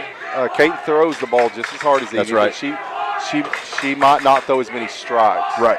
But when Caden gets to going and she's really hitting her spots, Caden's a pretty good pitcher. She has good swing and miss stuff. Yeah. You know, I helped coach a team that Evie was on when she was about 10 years old, 10 or 12 in that neighborhood. And I called her a bulldog back then because, I don't know, you know, Max Scherzer. And she reminded me so much of him, not her stuff or the way she pitched or anything, but Max Scherzer in Major League Baseball, even when he didn't have his ace stuff, he was a bulldog, and he'd go out there and he'd just gut it through and gut it through. And that Evie has always been that way. She might not have her ace stuff every night, but she's going to gut it through, and she's going to battle the whole time. She's going to be a bulldog out in that circle. Oh, yeah.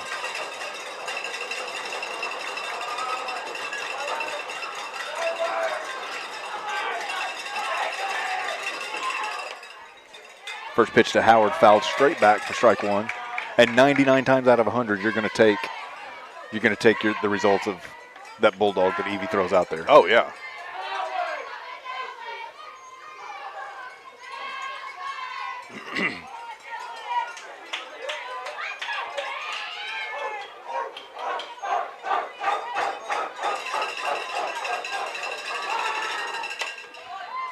This one hit towards the left side of the infield. Misplayed over near third base. So another run will score for the Hornets. It's now 10-4.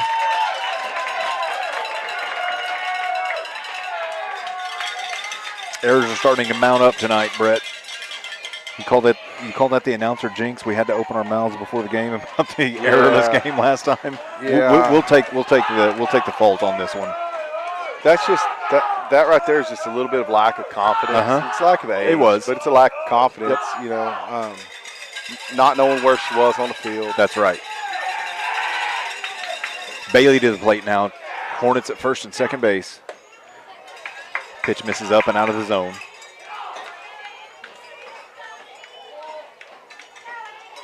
But like I always say, man, you get up, if you start putting the ball in play, you've got to make them do the same thing that they're making you do. That's right. You know what I mean? Ball two to Bailey. You know, by getting the ball on the field, hitting the ball, getting it in play, make them make mistakes. They're not perfect. Yeah, but you have to give them the opportunity to make that mistake.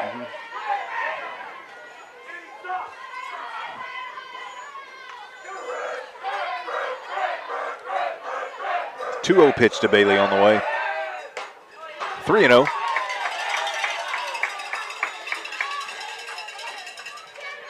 And right now, if I'm being honest, it's just a mindset thing. It is. You know, I'm going to tell you, the girls that we have on the field versus the girls they have on the field, I feel like athletically we have that caliber higher. That one in there for strike one. 3 balls and a strike to Bailey. But these girls have got to learn how to be mentally strong. And we That's tried right. to talk to them a long time about how this game is gosh, it's 90% mentality, right? Get out there and I saw OG before the game, and I was told her, I said, just be a dog. That's all you got to do is go out there and be a dog. Well, you know that old saying about any sport or any task, any activity. That one in there for strike 2. It's a full count, 3-2.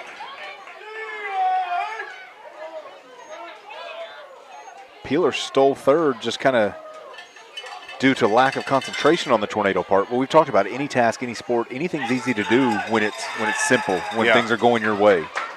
But now's the time where you got to concentrate a little bit more.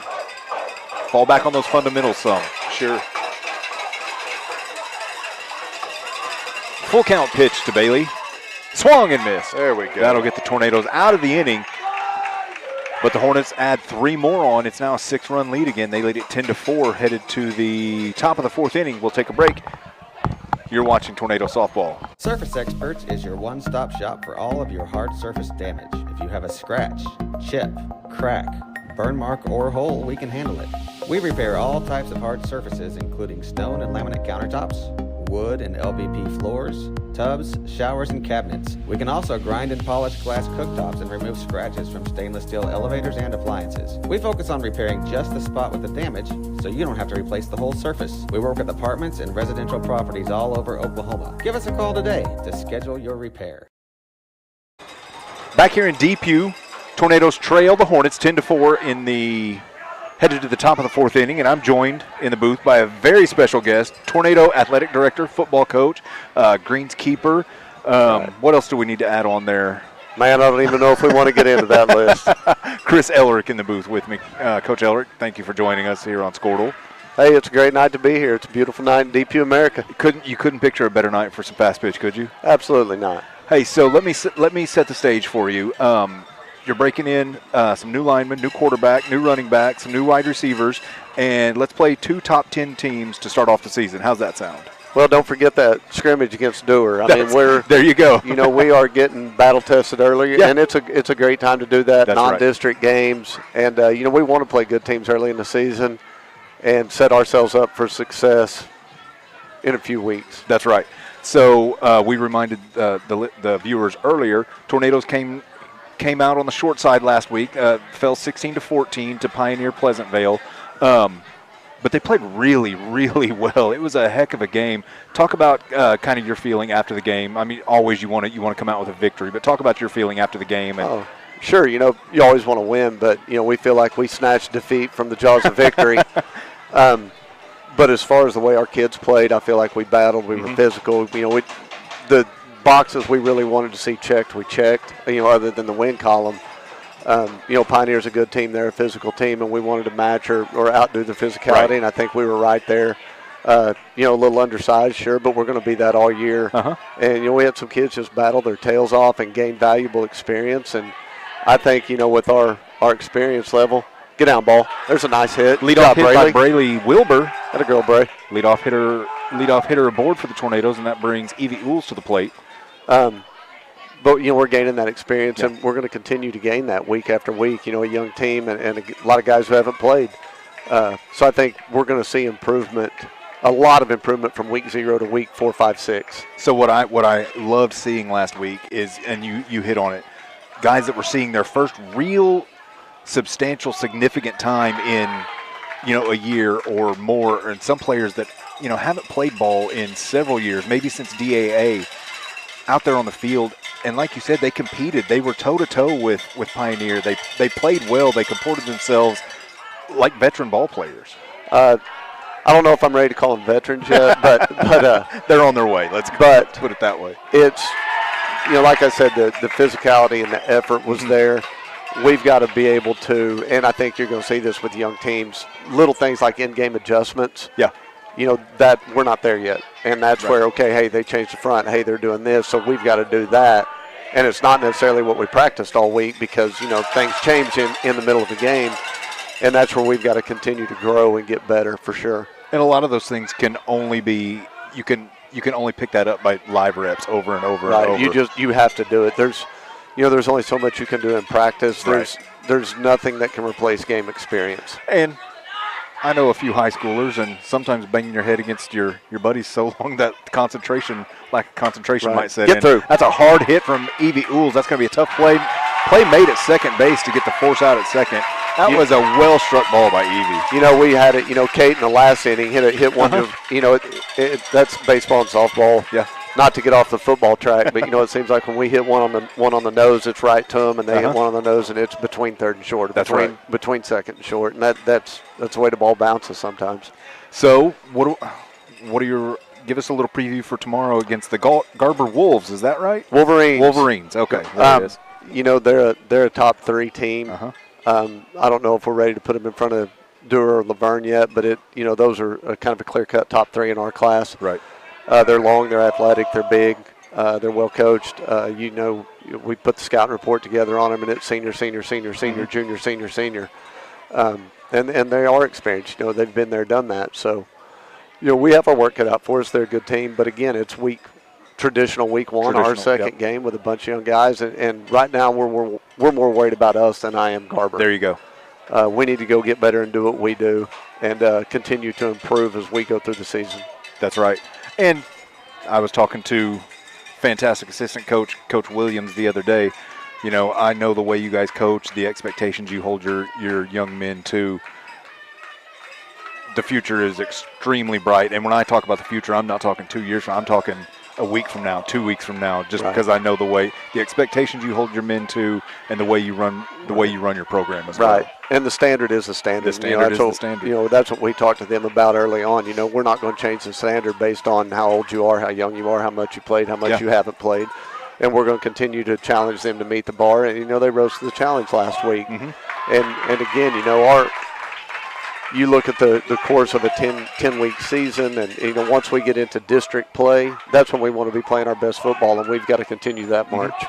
Well, and believe it or not, whether through graduation or injury or attrition or whatever it is, Drumright Tornadoes are still going to play tackle football week to week, and you're going to put the best product out there on the field each week. And that's, we told the kids today, it doesn't matter who we play, it matters how we play. That's right. And we got to take care of us first and go do things we do, and do that week after week after week, and then get into district play and make sure we're racking off those district wins to put ourselves in a good position headed into the playoffs. And that, it seems like that's a long ways from now.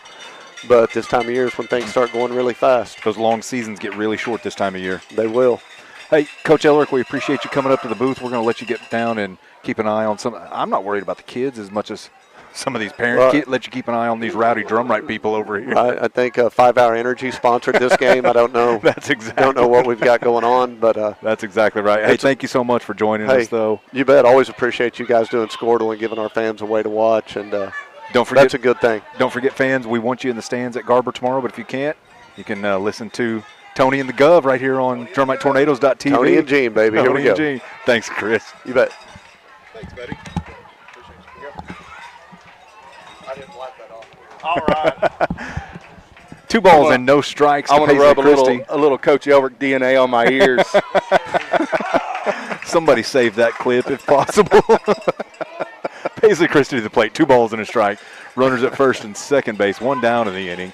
Evie Ules at second base and Aubrey Brimmer at first base.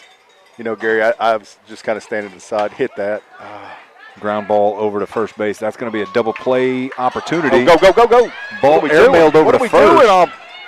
Aubrey was out at second base, so 1 out. Oh, okay. 1 out on the play instead of 2. I got freaked out. Brett had a little bit of a heart attack over there. Yeah, I'm like, what are we doing standing on second? And we're going to have an argument about a possible interference call. She hopped the ball. That's not interference. You can run in front of the ball. You can't make contact with the ball in front of a fielder making it with an opportunity to make a play. He doesn't know the rule. The wording of the rule. Yeah.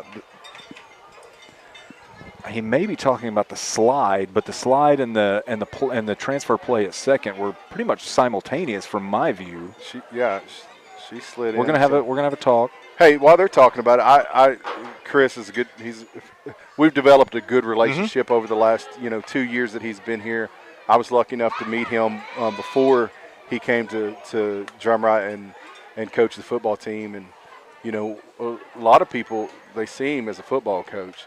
What they don't see is how great of an athletic director he is. That's exactly right. And I mean, just the little things that he does. Some of the behind the scenes. Bro, I'm telling you right now, at a baseball tournament last year, he and I were elbow deep in the sewer line trying to get it unclogged. Yep. Just little things like that. And hiring exceptional coaches. We talked about that earlier, about how we've hired some good coaches. Those are his hands reaching out to people that he knows. And I think he's done a great job of that. And he told me one time, he said, I think I was brought here in the beginning. In the beginning, he said, I feel like I was brought here to coach a football team, to have a good football team, to do this, to do that, and yada, yada, yada. And he said, but you know what? Now that looking back, he said, I really think I was brought here to do that and to bring in good coaches for this exceptional group of ladies that we have that go to school here. Yep. And, I mean, as a girl dad, bro, I'm telling you, I was like, Coach, let me run through a wall for you when he told me that. And he'll probably hear me say that. So I was going to bring this up to you. You can't talk to the man for more than 3 or 4 minutes without wanting to do a little bit better at something. I'm telling you, bro. I'm telling you, when I first met him. This one hit down the third base line, going to be played by the third baseman. She's going to throw to second and get the third out of the inning. So midway through 4, the Tornadoes trail 10-5. We're going to keep it here and kind of keep this train going that we're talking about. Yeah, and like I say, when I first met him, I'd heard of Coach Elrick, and he was down at Stroud. He's a name you know. He's a name you knew he coached at Yale years ago, and he's coaching at Stroud.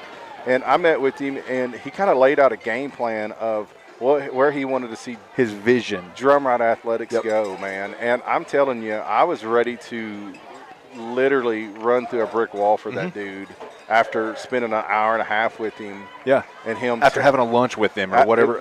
You were there. Uh-huh. You know, I don't know if we're supposed to talk about that, Ms. A, but Gary and I. We had lunch with him. We had lunch with him one day and talked with him, and it was just, Gary and I talked about it. It was just so impressive, you know. I think you and I had about a 30-minute phone conversation after the lunch and just talked about how impressed we were with that vision, the printed vision plan that he brought. Yeah. And it was next level. I can remember talking to him, hey, you know, I'm a girl dad, and I'm a super proud girl dad. You're a girl dad. We're super proud girl dads.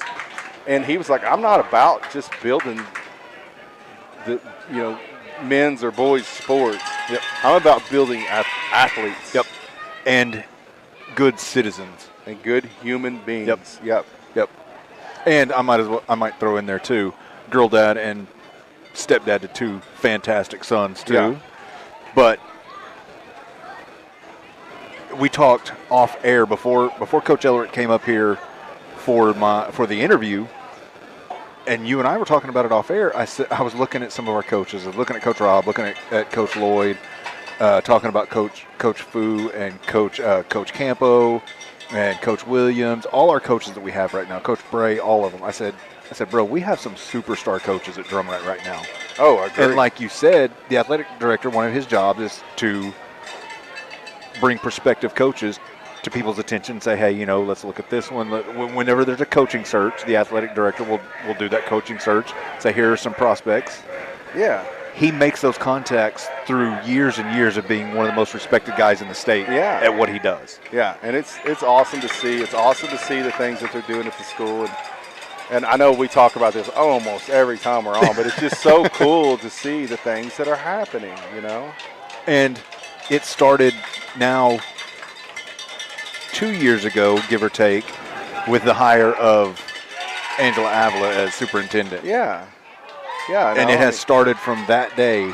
Everything at Drumright has been going in an upward let me try that again. Trajectory. And it's right. funny. Trajectory. It's funny, and Miss Avila will tell you this. I can remember the first meeting I had with her, and she'll shoot me a text here in a second and say, Brett Lunsford, first meeting I had with her, I told her, I said, I don't trust you yet. I was honest with her. I said, I don't trust you yet. Yep. I said, you know, over some time, you and I, and she looked at me right in the face. Well, I don't trust you yet either, you know. And I'm like, cool, then we got to build that relationship. And it was maybe, I trusted her early on, but maybe a year later or maybe in a year and a half, I was like, hey, by the way, you know, I get you and I trust you now. And she's like, oh, my gosh. Strikeout for Evie Ules for the first out of the inning. That was Perrick who struck out. That'll bring Lowe to the plate. So, yeah, we love our people in Drumright. We do. We talk highly of them because, dude, you can't not talk highly of them. You know, and you got parent group, and it's just upward trajectory. Man. Well, and I'm glad you brought that up because none of this could happen without the support from the parents too. Strike one to Perrick.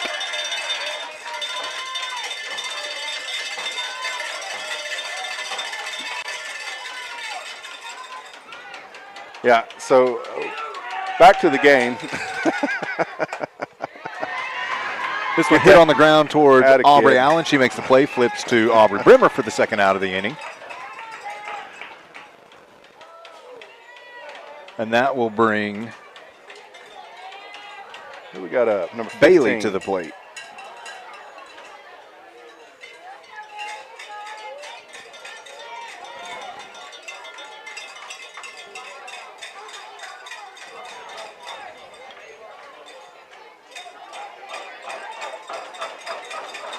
There we go. Okay, this one popped back my way. That's my way. So that might be us, but we're undercover. I called it, but it was just out of my reach. I said, that's my way, my way. Oh, good times, man, good times. So 0-1. Tornadoes got a chance to get out of the inning quickly, hopefully before they turn over this lineup here. Bailey, the 9-hole. That one gets away from Evie. 1-1 now.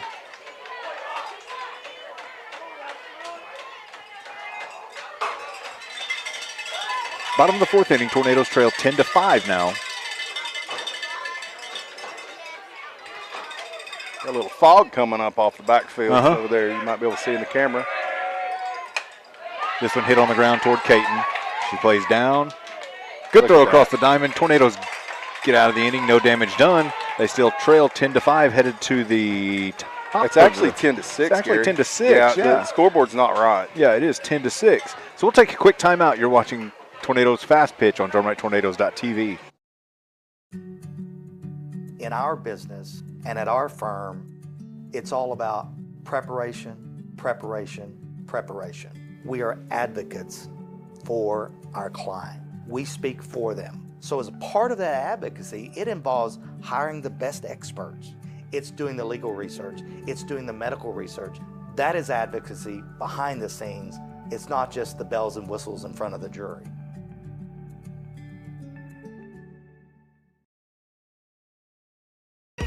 So you want to create your future, discover a path worth traveling down, find a career to get excited about. For decades, Career Tech has been training talented, skilled individuals, empowering them to step into a career that fuels not only their life, but the Oklahoma workforce. These individuals are the heartbeat of this state's economy. Individuals just like you. Create your future today at Oklahoma Career Tech.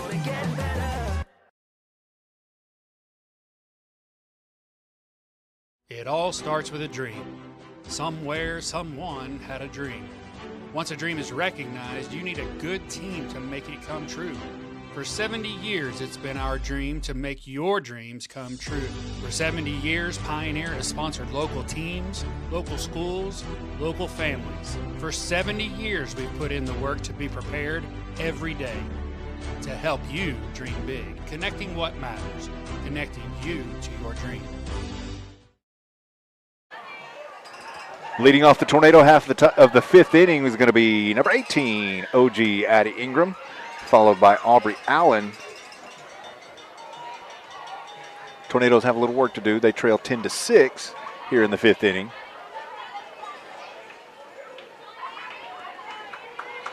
Come on, OG. Addie's a good firecracker to get something going here. You know, we've talked about it, having her in this bottom part of the lineup. A lot of times that's another leadoff hitter. Yep. You know, that's not a traditional bunt right there. She's got so many, she can handle the bat in so many different ways. She can swing traditionally from the right-hand side.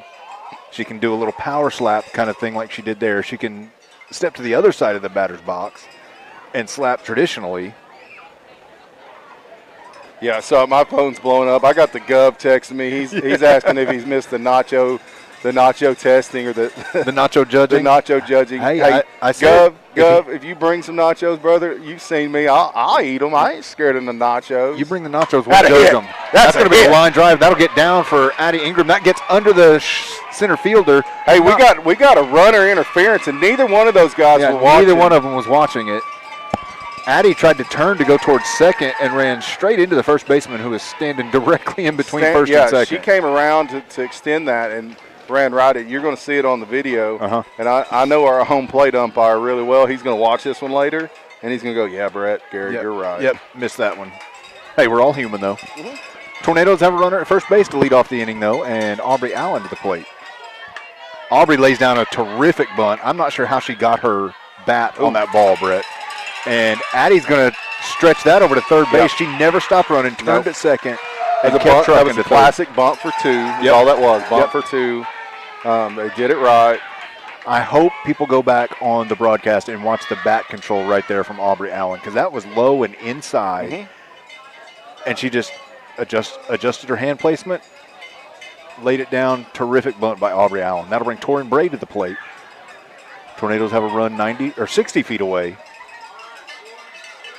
Hey, Gov, just to let you know, you are now in my phone. I'm sorry that I hurt your feelings. You are now in my phone as the Gov.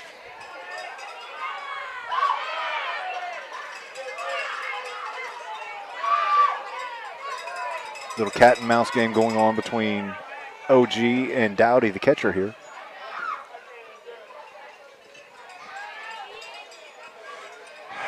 You know, we need more than one here. We do. I know it's in the fifth inning, but this might not be a bad time to sacrifice that's it, one. OG. Yep. Yep. Yep, that catcher has just been ejected from the game. That's the second time she's done that. Yep. Torrin was in the box, had not moved. The catcher got up and gave Torrin a shoulder, knocked her down, and she has removed herself from the ball game tonight. Yeah. And the coach has just been warned, restricted to the dugout. Yeah, that's the second or third time she's actually done that tonight, where she's trying. And again, she's trying to draw the interference call. I don't want to. How do I say this politically correct? I don't want to talk bad about a kicker. So you and I talked about it. A lot of times catchers nowadays are being taught and coached to do that. In my opinion, it's not the best way to coach to do that. No, it's that if it's a natural play, it's fine. But on that one, she forearm shivered. T-Dog, T-Dog, did her thing. She was planted in the box. It is what it is. Yeah. And that's emotional for the catcher. It is. It is. It's an emotional play. To be honest with you, I feel bad for her. Absolutely. She's just going out playing her game. We've talked very highly of her this whole game, of how she's a very confident player. Right. And she's by far the most confident player on that team. And just watching that. And she's a fantastic player as well. Yeah, she's a very good player. So the Hornets trying to get some things sorted on who's going to take over the catching duties.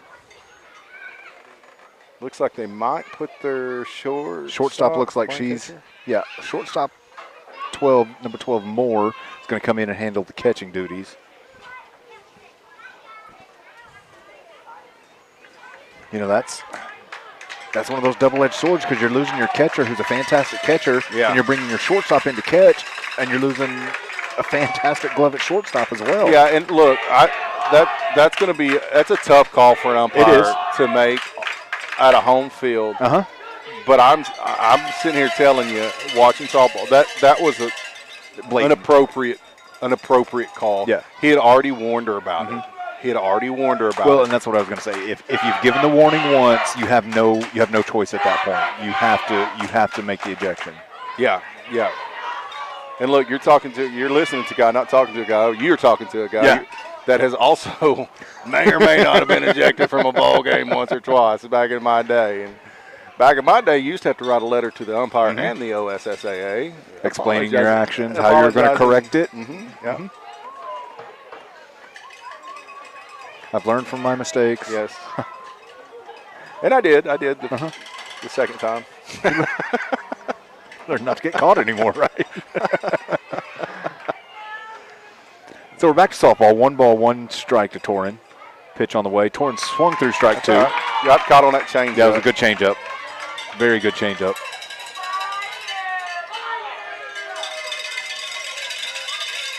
Runner at third base is Addie Ingram.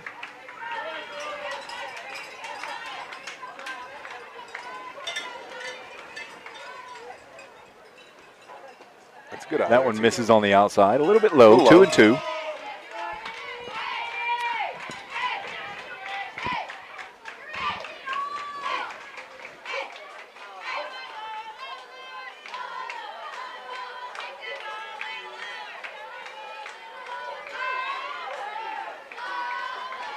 Oh, T-Dog took it off the bat. Yep.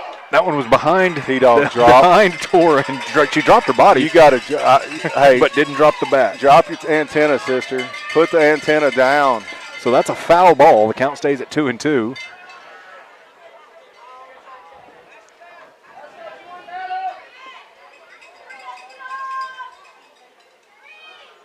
That's a terrible feeling when you. That's all right. A little foul early. That one off. 2-2. A little early on it. Sit back, relax, take a breath. Brett Torrin is one of those that we've watched, over the years, and when she fully unlocks that potential, that full potential, when she fully unlocks it, you can tell it's just right there too, just right under the surface right now. Got her bat on that one over to third base. That'll score a run for the Tornadoes.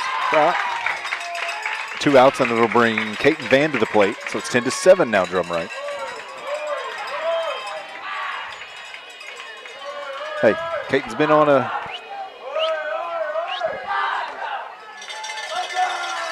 the struggle bus a little bit tonight. Now would be a time for her to bust out of it.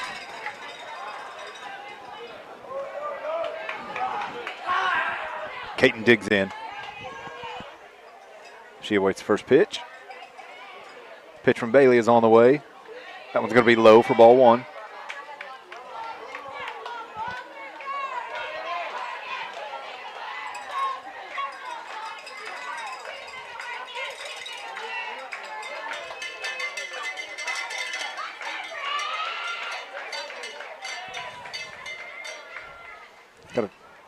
Got a time called. There's going to be a discussion with the umpire.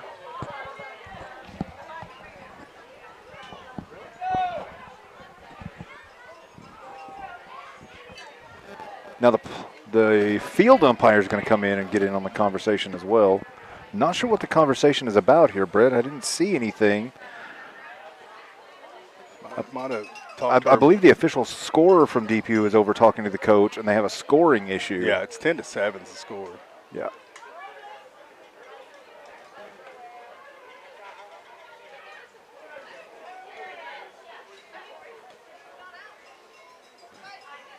Coach Rob is explaining the situation.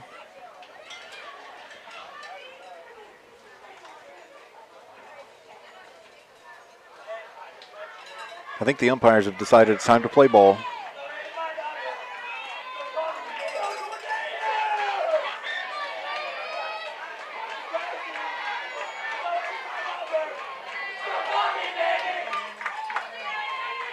Yeah, I believe it's a scoring issue. I think it is. I'm going to get on. I was looking at our game changer. I spoke to the official. Swing and a miss from Caton, so it's 1-2. Hey, Caton, keep your shoulders up. Win this next pitch, 3. I talked to the guy keeping the score over here. It was showing 10-6. I don't know if they. Let's see. I think they have everything sorted out, maybe. They have it 10-6 on theirs.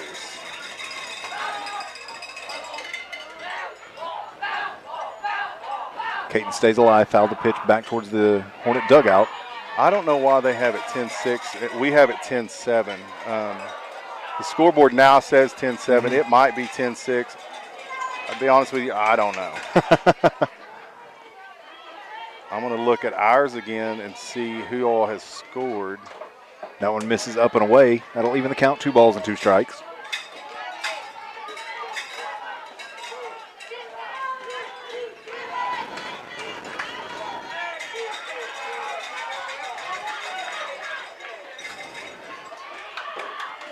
Pitch to Caton on the way. Hard hit toward third base. It's going to be a close play over at first. She beat it out.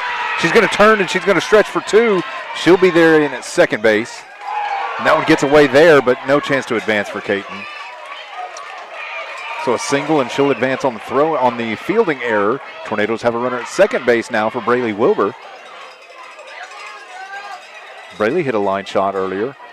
Good line drive here. Might score another run for the Tornadoes.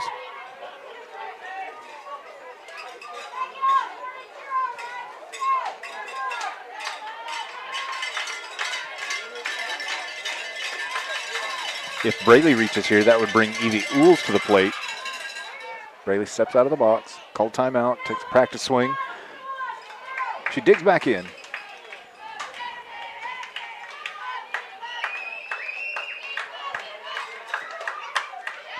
Braley right back up the middle over to the shortstop, throw across the diamond. That'll get the Hornets out of the jam. Tornadoes scratch back, though. It's 10-7. We're headed to the bottom of the 5th inning. I'm going to go figure out this score. Okay. I'll be back. We'll be back on DrumrightTornadoes.tv.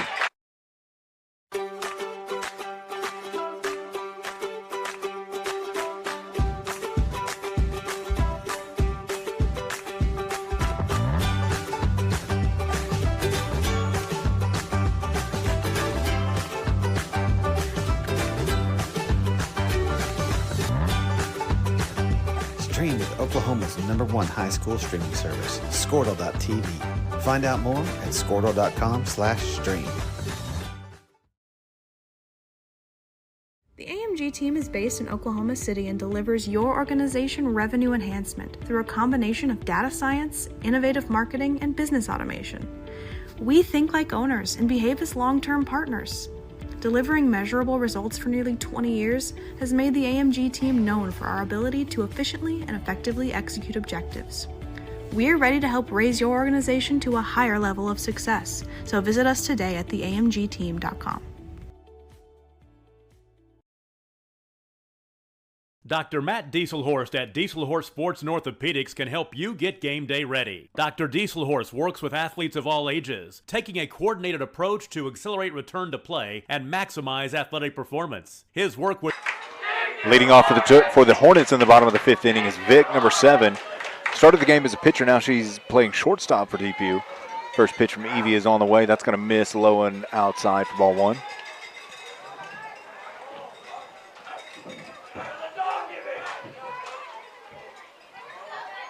Bottom of the 5th inning, the score is either 10-7 or 10-6. Brett Lunsford he's on the case. He's trying to track down the official score. That one hit right back up the middle. That's going to be a leadoff hit for the Hornets. That'll put Vic on. All right, I'm back, man. I was trying to get the scorebook keepers lined up together. And they're having a conversation over there. Some people think it's 10-6. Some think it's 10-7. We don't know what the score is. Let's call it 10-6.5 right now. We'll call it 10-6.5. Until we talking to the figure guy out. in the booth. He's laughing. We're going to keep it 10-6.5. 10-6.5. So Moore is up now for the Hornets. I talked to Josh Cooper. He's their AD over here in DP. What a great guy. I'm sure he'll be watching later because he's such a good guy. He's kind of giving me the eyeball. Now, Brett, correct me if I'm wrong, but Moore's been in the game the whole time. She should not be up right now. Whoever entered the game for Dowdy, there's one out now. They have batted out of order. Yeah. So that's what's happened here. That's what I was just about to say. Yeah. Whoever entered the game for Dowdy should be up right now. Should be the one up to bat. Yeah. So there's one out now. The Hornets batted out of order there. That one got through the legs there at third base, so that's going to be 2 runners on, 1 by base hit and 1 by error.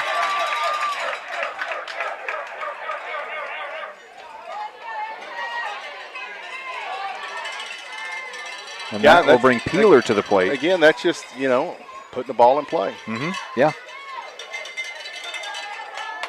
And, has the coach been put? He has been restricted to the dugout. Oh, he has? Yes. Okay. So Josh Cooper, their AD, is over on first base. And that's the one I was talking about. He's a good dude, man. I really like him. And, we talked. I kind of gave Coach Elric a little bit of a hard time when he came on. Football coach, athletic director, greenskeeper. Yeah. This, that. That's what athletic directors do. Yeah. They fill in when needed. They lend a helping hand when needed. Here's this They guy. do a little bit of everything. I'm going to tell you about this AD.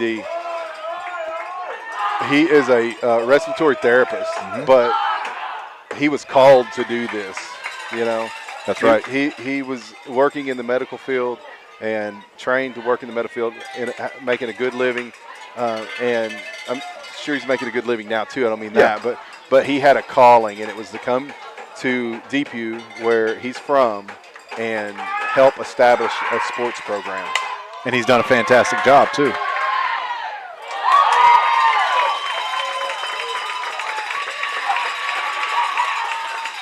Yeah, so there's just another play. That one. Ball was hit to the shortstop. She went to get that out. Get the short bag. Get the out at the short bag, and I think we need to work on placement. Yeah. For receiving the ball and not receiving it in the line. Right. Stepping out. When you got somebody run down the line, you need to kind of be over to the and backside of the bag. That one's also a situational type play, because if you're on your bag right there, that's a force you just catch. Yeah. And there's an out right there. Yeah. Ball gets by Brindley. We've got a runner coming. Brindley's going to get her at the plate.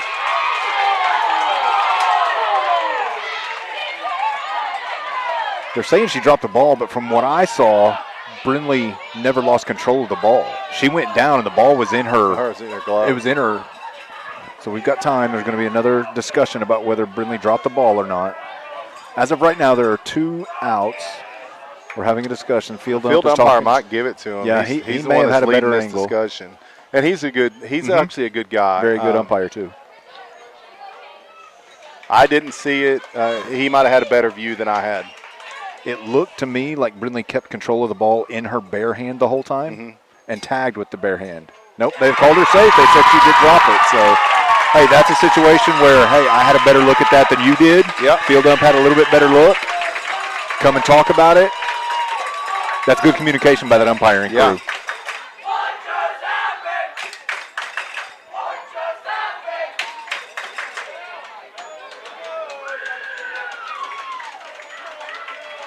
Now they're explaining. To Coach Rob exactly what their decision process was, their decision-making process. And she, she's sticking up for her. She's sticking up for her players, but she's acting professional. Yeah.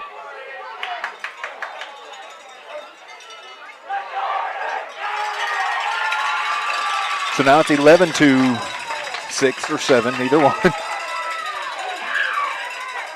11 to 6.5. Yep, 11 to 6.5. Now the umpire turns around and has a word with some fans. That's acting a little wonky. I can say confidently there is one umpire for sure that I know will not lose control of the game. No, and he's behind the plate right now. Yeah, he is 100% behind home plate. This dude will. He will remove every fan from the place before he loses control of the game. 100%. We'll finish this game with me, you, and him. That's exactly right. He'll kick the guy out that's keeping the score over there. 2 balls and no strikes. But you know what, Brett? The game was kind of this way up in Drumright. It was. It was rowdy. And I love this type of rivalry thing going on. Tornadoes get the out at first base. Another run scores for the Hornets. 2 down, so it's 12 runs now for Depew. And I'm sure you've seen it over the last couple of years. You've been a part of it the last couple of years. This kind of budding Depew and Drumright softball rivalry that's going, and it's continuing to grow. And I love every minute of it. I do too. It's a back and forth. I look back at the history. I was looking back in 2000. It's 17 or 18. One of our teams that went to the state tournament. We had one loss that year before the state tournament. It was to Depew. Yeah, that's right. I think we went 30-2 that year, and one of the losses was to Depew. So it's always been a kind of a back and forth. Well, and it's that way in all the sports too. And I like football. It's a hotly contested rivalry. 1 ball and 1 strike to Bailey.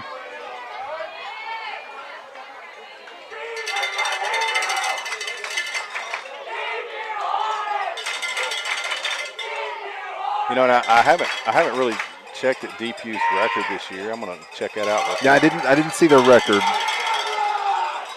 I know one of their losses heading into tonight was to the Tornadoes. I was going to say, I know they have 1 loss. 2 balls and a strike now to Bailey.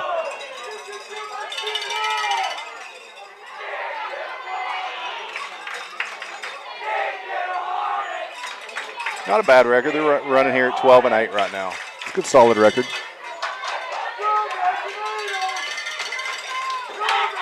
This one's hit on the ground toward Caton. She fields, goes across the diamond, gets the 3rd out of the inning. Tornadoes get out of it. It's 12-2. We're still going to call it 6.5. We'll take a quick timeout. You're watching Tornado Softball on Squirtle. Pros in sports training, injury prevention, bracing, functional rehabilitation, and imaging work seamlessly with his medical and surgical expertise. Get started by going to Dieselhorse Sports and Orthopedics. Let Dr. Matt Dieselhorse get you back on the field, backing all Oklahoma athletes on the field and off. Support your school's booster club and get your business in front of thousands of potential customers. Talk about a win-win. Advertising packages start on this streaming station for less than $10 a game. Call 405-726-0835 or email adam@squirtle.com right now for more information.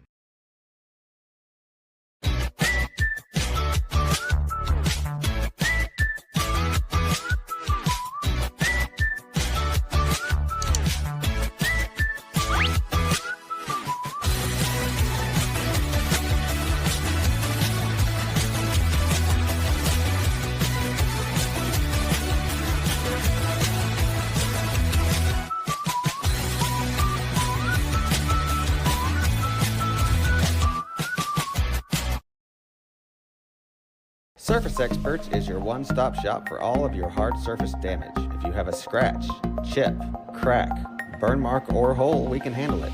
We repair all types of hard surfaces, including stone and laminate countertops, wood and LVP floors, tubs, showers, and cabinets. We can also grind and polish glass cooktops and remove scratches from stainless steel elevators and appliances. We focus on repairing just the spot with the damage, so you don't have to replace the whole surface. We work with apartments and residential properties all over Oklahoma. Give us a call today to schedule your repair.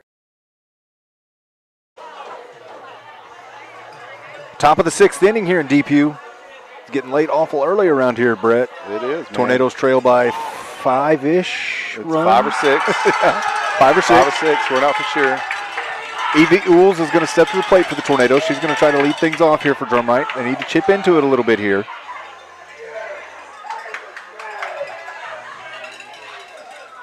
Evie, before she steps into the box, shakes that stress out of her shoulders, gets into the box free and clear, ready to swing the bat. I hope the noise in the stadium and the energy in the stadium is coming across on the broadcast. Yeah, it's crazy, guys. Evie watches strike one. I mean, just listen to that. It's fantastic.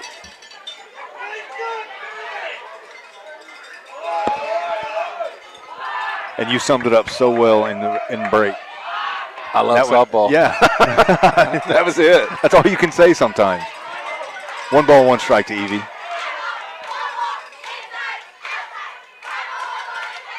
And there's what you love, our junior high in the stands. None of them have left, still doing their chants, their dugout chants. Yeah, I mean, tell you, they're.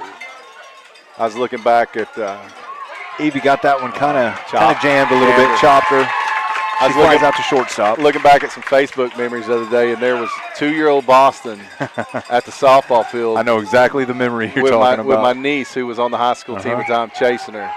And just the caption was "Future Drumright Tornado softballer." Yep. Because she's always wanted to be a Drumright Tornado. Breezy Brimmer steps to the plate for Drumright. She'll watch that one sail in low for ball 1.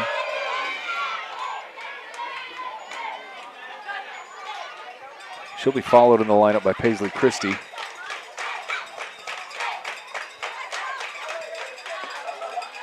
That one inside for ball 2.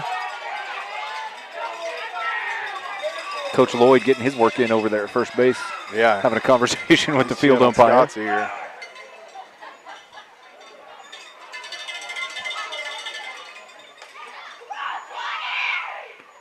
That one's going to miss outside. That'll make the count 3 balls, no strikes. I get to be back here in like 13 hours. Same place. Same place. I'm pumped. But you get to let the pipes rest tomorrow. Yeah, a little bit. Because I'm pretty laid back. I'm not one of these parents that yells at my kid. I'll clap twice and okay, you did good or whatever.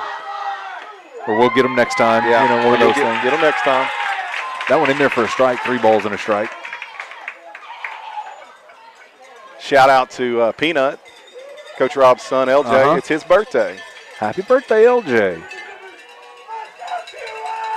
He was serenaded by the high school team before the game. That's another staple you're going to see around the softball dugout every day. Breezy's got a chance. She's there. That pops out of the glove. She's going to be safe at first base.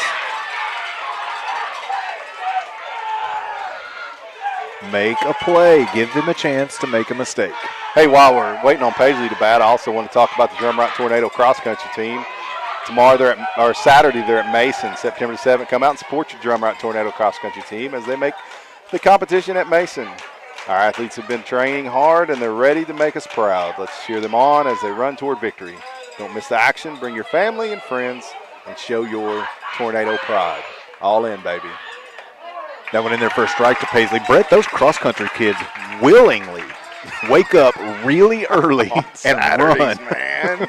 On a Saturday morning, those dudes are like, hey, let's go run 4 miles. There's no threat of violence or anything. They willingly. Like, I wake up on a Saturday morning, and I'm like, hey, let's make some biscuits and gravy. Exactly. Throw over to first. That's going to get Paisley at first base, but advances Breezy to second. If Brinley's ever going to get out of her slump, she's going to get out of it right now. Yeah, I usually wake up on a Saturday morning. I count heads, Yeah. All right, 2 biscuits per. So that's some bacon. So you count 2 biscuits per. So you're going through about 34 eggs brother, in a weekend. I'm going through some eggs. Luckily, we got a local farmer. We buy our eggs. There you from. go. Oh, big swing from Brindley. Good looking swing though. Not a bad. Not swing. off balance or didn't swing out of her shoes or anything. Good solid swing. Pulled her head. Yeah, I know it's eating on Brindley. She's It is. I talked to her a little bit before the game, and I was just like, "Hey, you gotta just get your hands, get the knob to the ball. It's the same thing you've been doing for years." And I want to tell y'all right now, just getting to see Brindley Christie on Squirtle, that kid's usually just knocking the ball. Kid can hit, and I want to make it clear, she may be slumping with a bat in her hand, but she's playing a heck of a catcher. Heck of a job behind the plate. She is not slumping behind the dish at hustling all. And just getting down and dirty with it back there. No balls, 2 strikes to Brindley.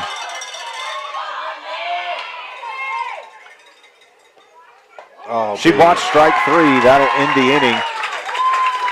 Got fooled on that pitch. We'll take a quick timeout. We're headed to the bottom of the 6th. Tornadoes trail by 5 or 6. You're watching Drumright Athletics on Squirtle.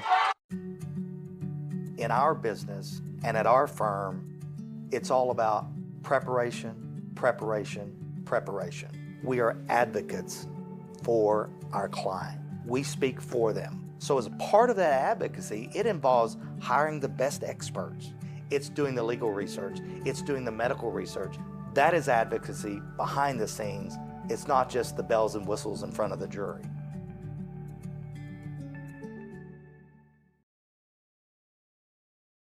So you want to create your future, discover a path worth traveling down, find a career to get excited about. For decades, Career Tech has been training talented, skilled individuals, empowering them to step into a career that fuels not only their life, but the Oklahoma workforce. These individuals are the heartbeat of this state's economy. Individuals just like you. Create your future today at Oklahoma Career Tech.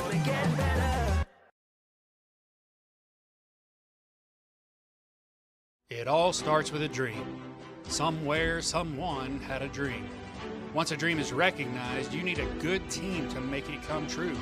For 70 years, it's been our dream to make your dreams come true. For 70 years, Pioneer has sponsored local teams, local schools, local families. For 70 years, we've put in the work to be prepared every day to help you dream big, connecting what matters, connecting you to your dream.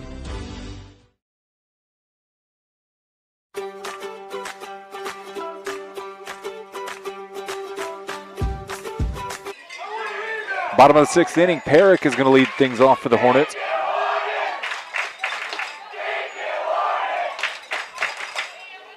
Oh, that got away. That one got away from Evie and rolled in behind Perrick for ball 1. Evie, a lot of people don't know. I was watching Kelly Maxwell this year for OU. And Kelly, dude, she gets out there. She's working so hard she sweats. Yeah. Evie does the same thing. She'll get sweaty, and sometimes it'll roll down her hand, and that's why she keeps that rosin bag. I'm going to tell y'all right now, and Evie would kill me if I told you this, but she's the sweatiest person on that field right now. Absolutely. She's working so hard. Every play. That one kind of got away as well. 2 balls and no strikes to Perrick. And that's abnormal. You don't see 2 balls in a row usually get away from Evie. No, she may miss her spot, but not get away like that. That one in no man's land right behind Evie. Nobody can make the play on it. That's going to be an infield hit for Perrick. And that's the 7-hole hitter, Brett. We talked about it. You can't get that. This is where you kind of want to make your money in a lineup, this bottom third of the lineup. Well, and on that play, guys, if y'all want to be win any kind of district or regional or make it to state, that's a play you have to make, and that's a play you have to get dirty on. Yep, that has to be an out right there.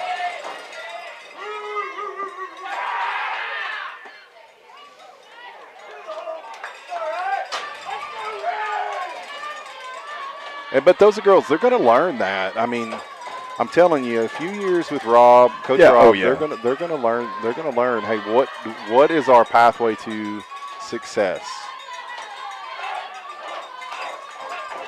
And that brings number 8 Low to the plate.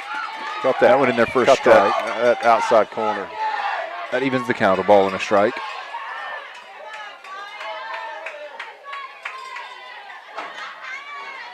Cooled down quite a bit. It has. It was a little spicy when we got here. It was, and you were in the shade. I was not. Yeah. I was over here getting scorched. In my defense, I do have long breeches and a And long sleeve shirt. a long sleeve shirt on. Yes, you do. Yeah, and I'm not gonna lie. Ball and 2 strikes. I'm in shorts and flip flops. So.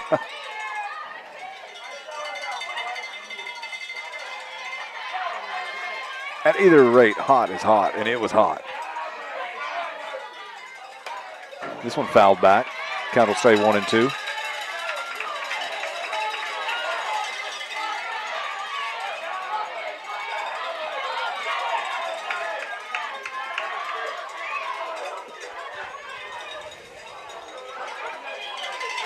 Evie goes to that rosin bag again, and that's simply to keep her hands dry. Yeah, And she'll she's got rosin the- up, she's dry got it the off. towel, the Yeah. rosin. Throw that strike. That one fouled off again. Ball and 2 strikes. Low wasted a good pitch from Evie there.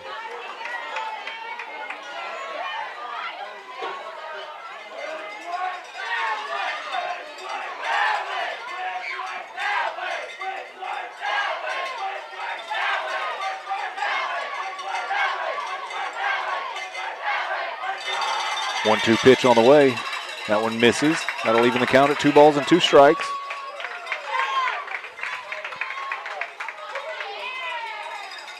You know, Aubrey's got a natural way in the way she picks the ball. Smooth, over there. man. She's just smooth about it. I was looking on that one. The throw kind of short hopped her, and It did. just a smooth, no wasted motion on the pick. This one's put in play over towards Aubrey Allen. She tried to glove it over to first base to get the out, and it rolled out of her glove. So I'm gonna another tell you- Hornet on board due to error. You know, I was watching my kid. I think it was during slow pitch. She was playing at second this last slow pitch season. Ball was hit to her like that, and she made the same kind of play, which was just a glove pitch. Yeah. And she got the out. But after the game, I said, "What were you doing?" And she said, "Well, I saw that on. I saw an OU player do that." And I said, "Well, cool. But do you practice that?" And she said, "No."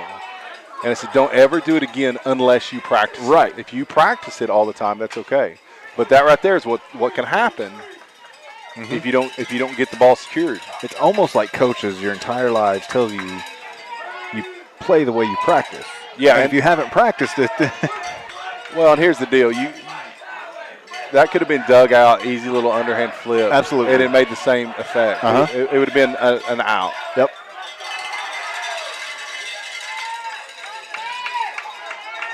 And that's where sometimes we talk about, I know we've hit on it so many times, the inexperience, and then you get the doubt creep in, and then you get the unsurety on the plays.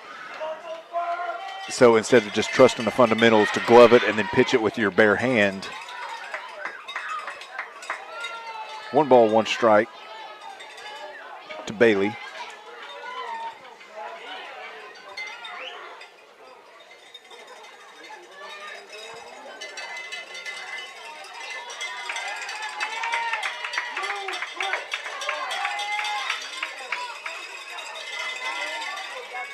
Bailey squares to bunt. She offered at it. Ball gets away, so the runners will both advance. So it's 1 ball and 2 strikes now to Bailey. Looking over at Coach Rob, she's writing little notes down. I like this. You know, we used to do a little bit of that where it was good things, bad things, you know. Right. Hustle plays and things of that nature. That way you'd have notes after the game and you say, hey, here's little things you need to work on, or hey, you did really good at this. You know, there's a lot we're going to be able to build off of this game. That's back towards us, Brett. Yeah. I was Foul just back waiting- out of play, waiting 1 for and the 2. boom. Yeah. Well, and I like a coach that does that, because after a game, after a win, it's easy to come in and say, hey, everything was great. But sometimes you say, hey, we did this well, but we still got to work on this. And after a loss, it's easy to come in and say, hey, we were terrible today, but hey, we've got to work on this, but we did this well, you know? Yep. There's got to be that yin and yang, the give and take. Bailey's going to hit that one down the right field line, and that'll go foul. Been several long at-bats tonight for both teams.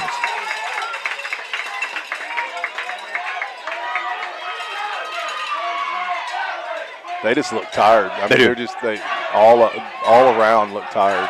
And we commented it from they've looked tired from the first pitch. Inning one. Yeah. Yeah.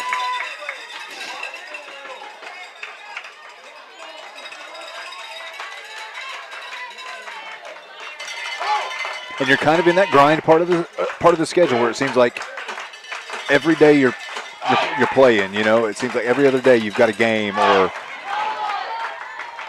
it's just a grind right now for them. Yeah. Another one fouled off by Bailey. Keeps the count 1 ball and 2 strikes. Runners at second and third for the Hornets.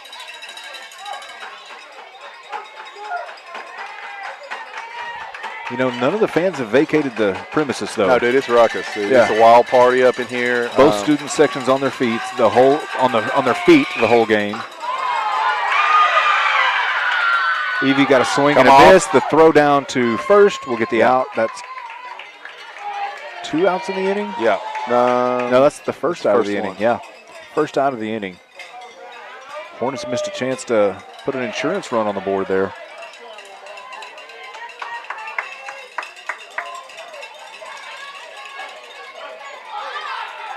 So 1 down, and Vic, the leadoff hitter, up for the Hornets.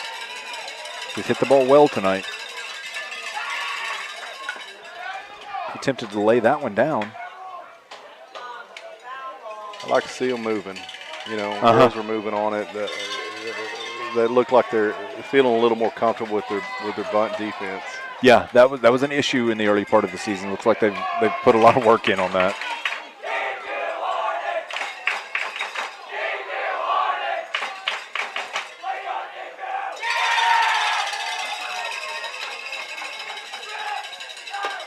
A 1 pitch on the way, and it missed a high.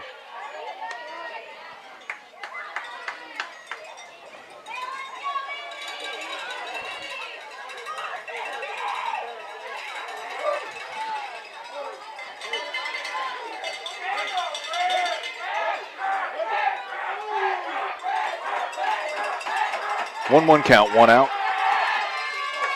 Pitch from Evie attempted to slap down that left field line. Goes just foul.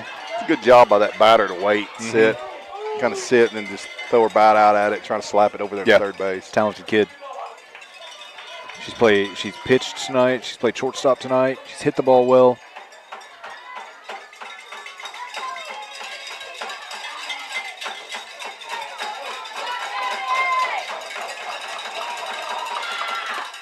That one missed up out of the zone. That'll even the count 2-2. Let's go get her here, E.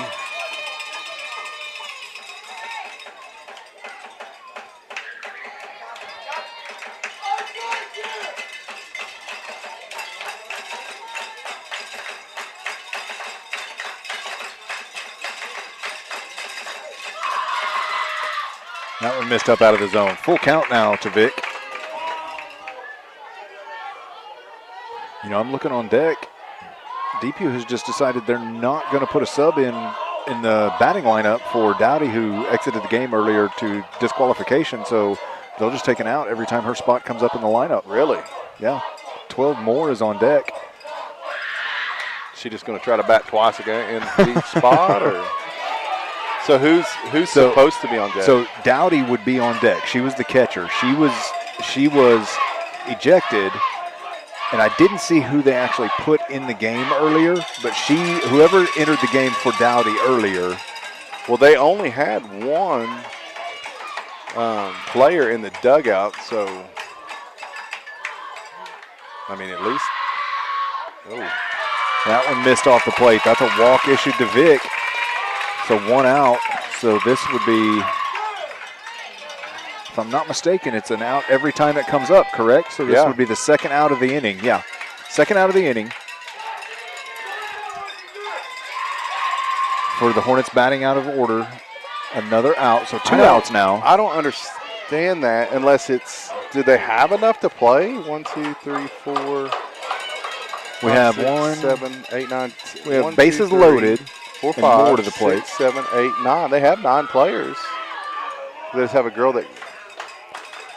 I mean, I think give that girl a chance to at least swing put a stick in her hand, right?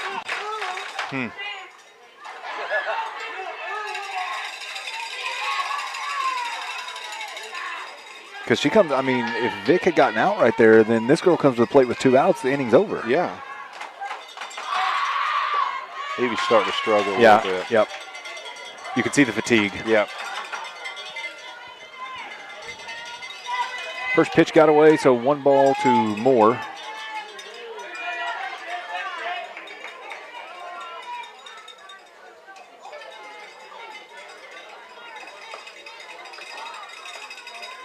I'm going to have to decide for this and see which kid they're not batting.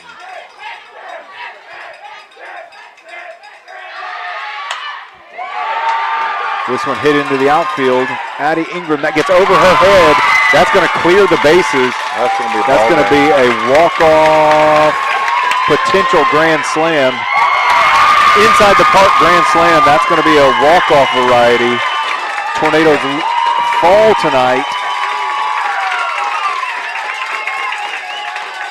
We're going to call it 16-6. Yeah.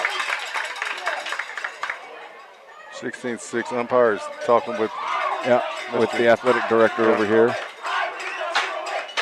Teams are lining up.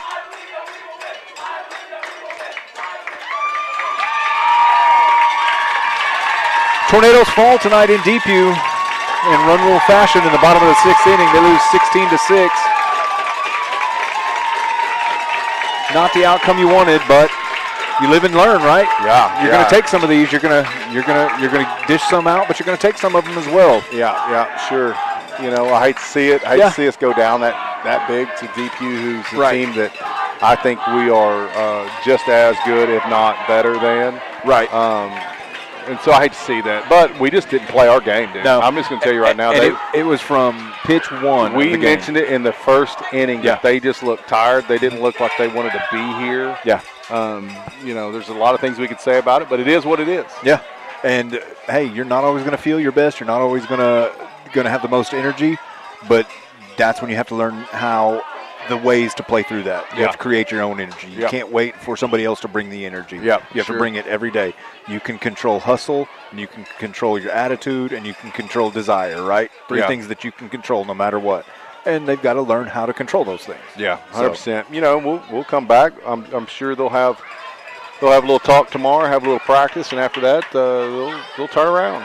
They're still over the last 6 games. We're still 4-2 over the last 6 games. That's right.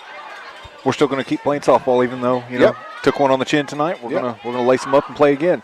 Hey, we're going to hand this equipment all over to Tony and the Gov. They've got a football game tomorrow night. I'll be running the camera tomorrow night. You're not going to hear my voice. You'll just see my handiwork behind the lens there. Brett is going to effort to make it up to Garber. That's my plan. Come to Garber if you can. If you can't, you can watch it right here on DrumrightTornadoes.tv. We're going to sign off. Tornadoes fall 16-6. We'll see you tomorrow night in Garber. Appreciate it, everybody.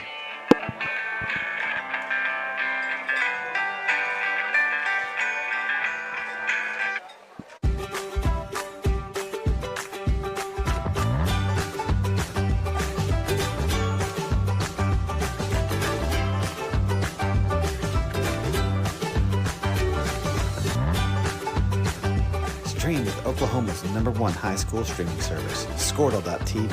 Find out more at Squirtle.com/stream.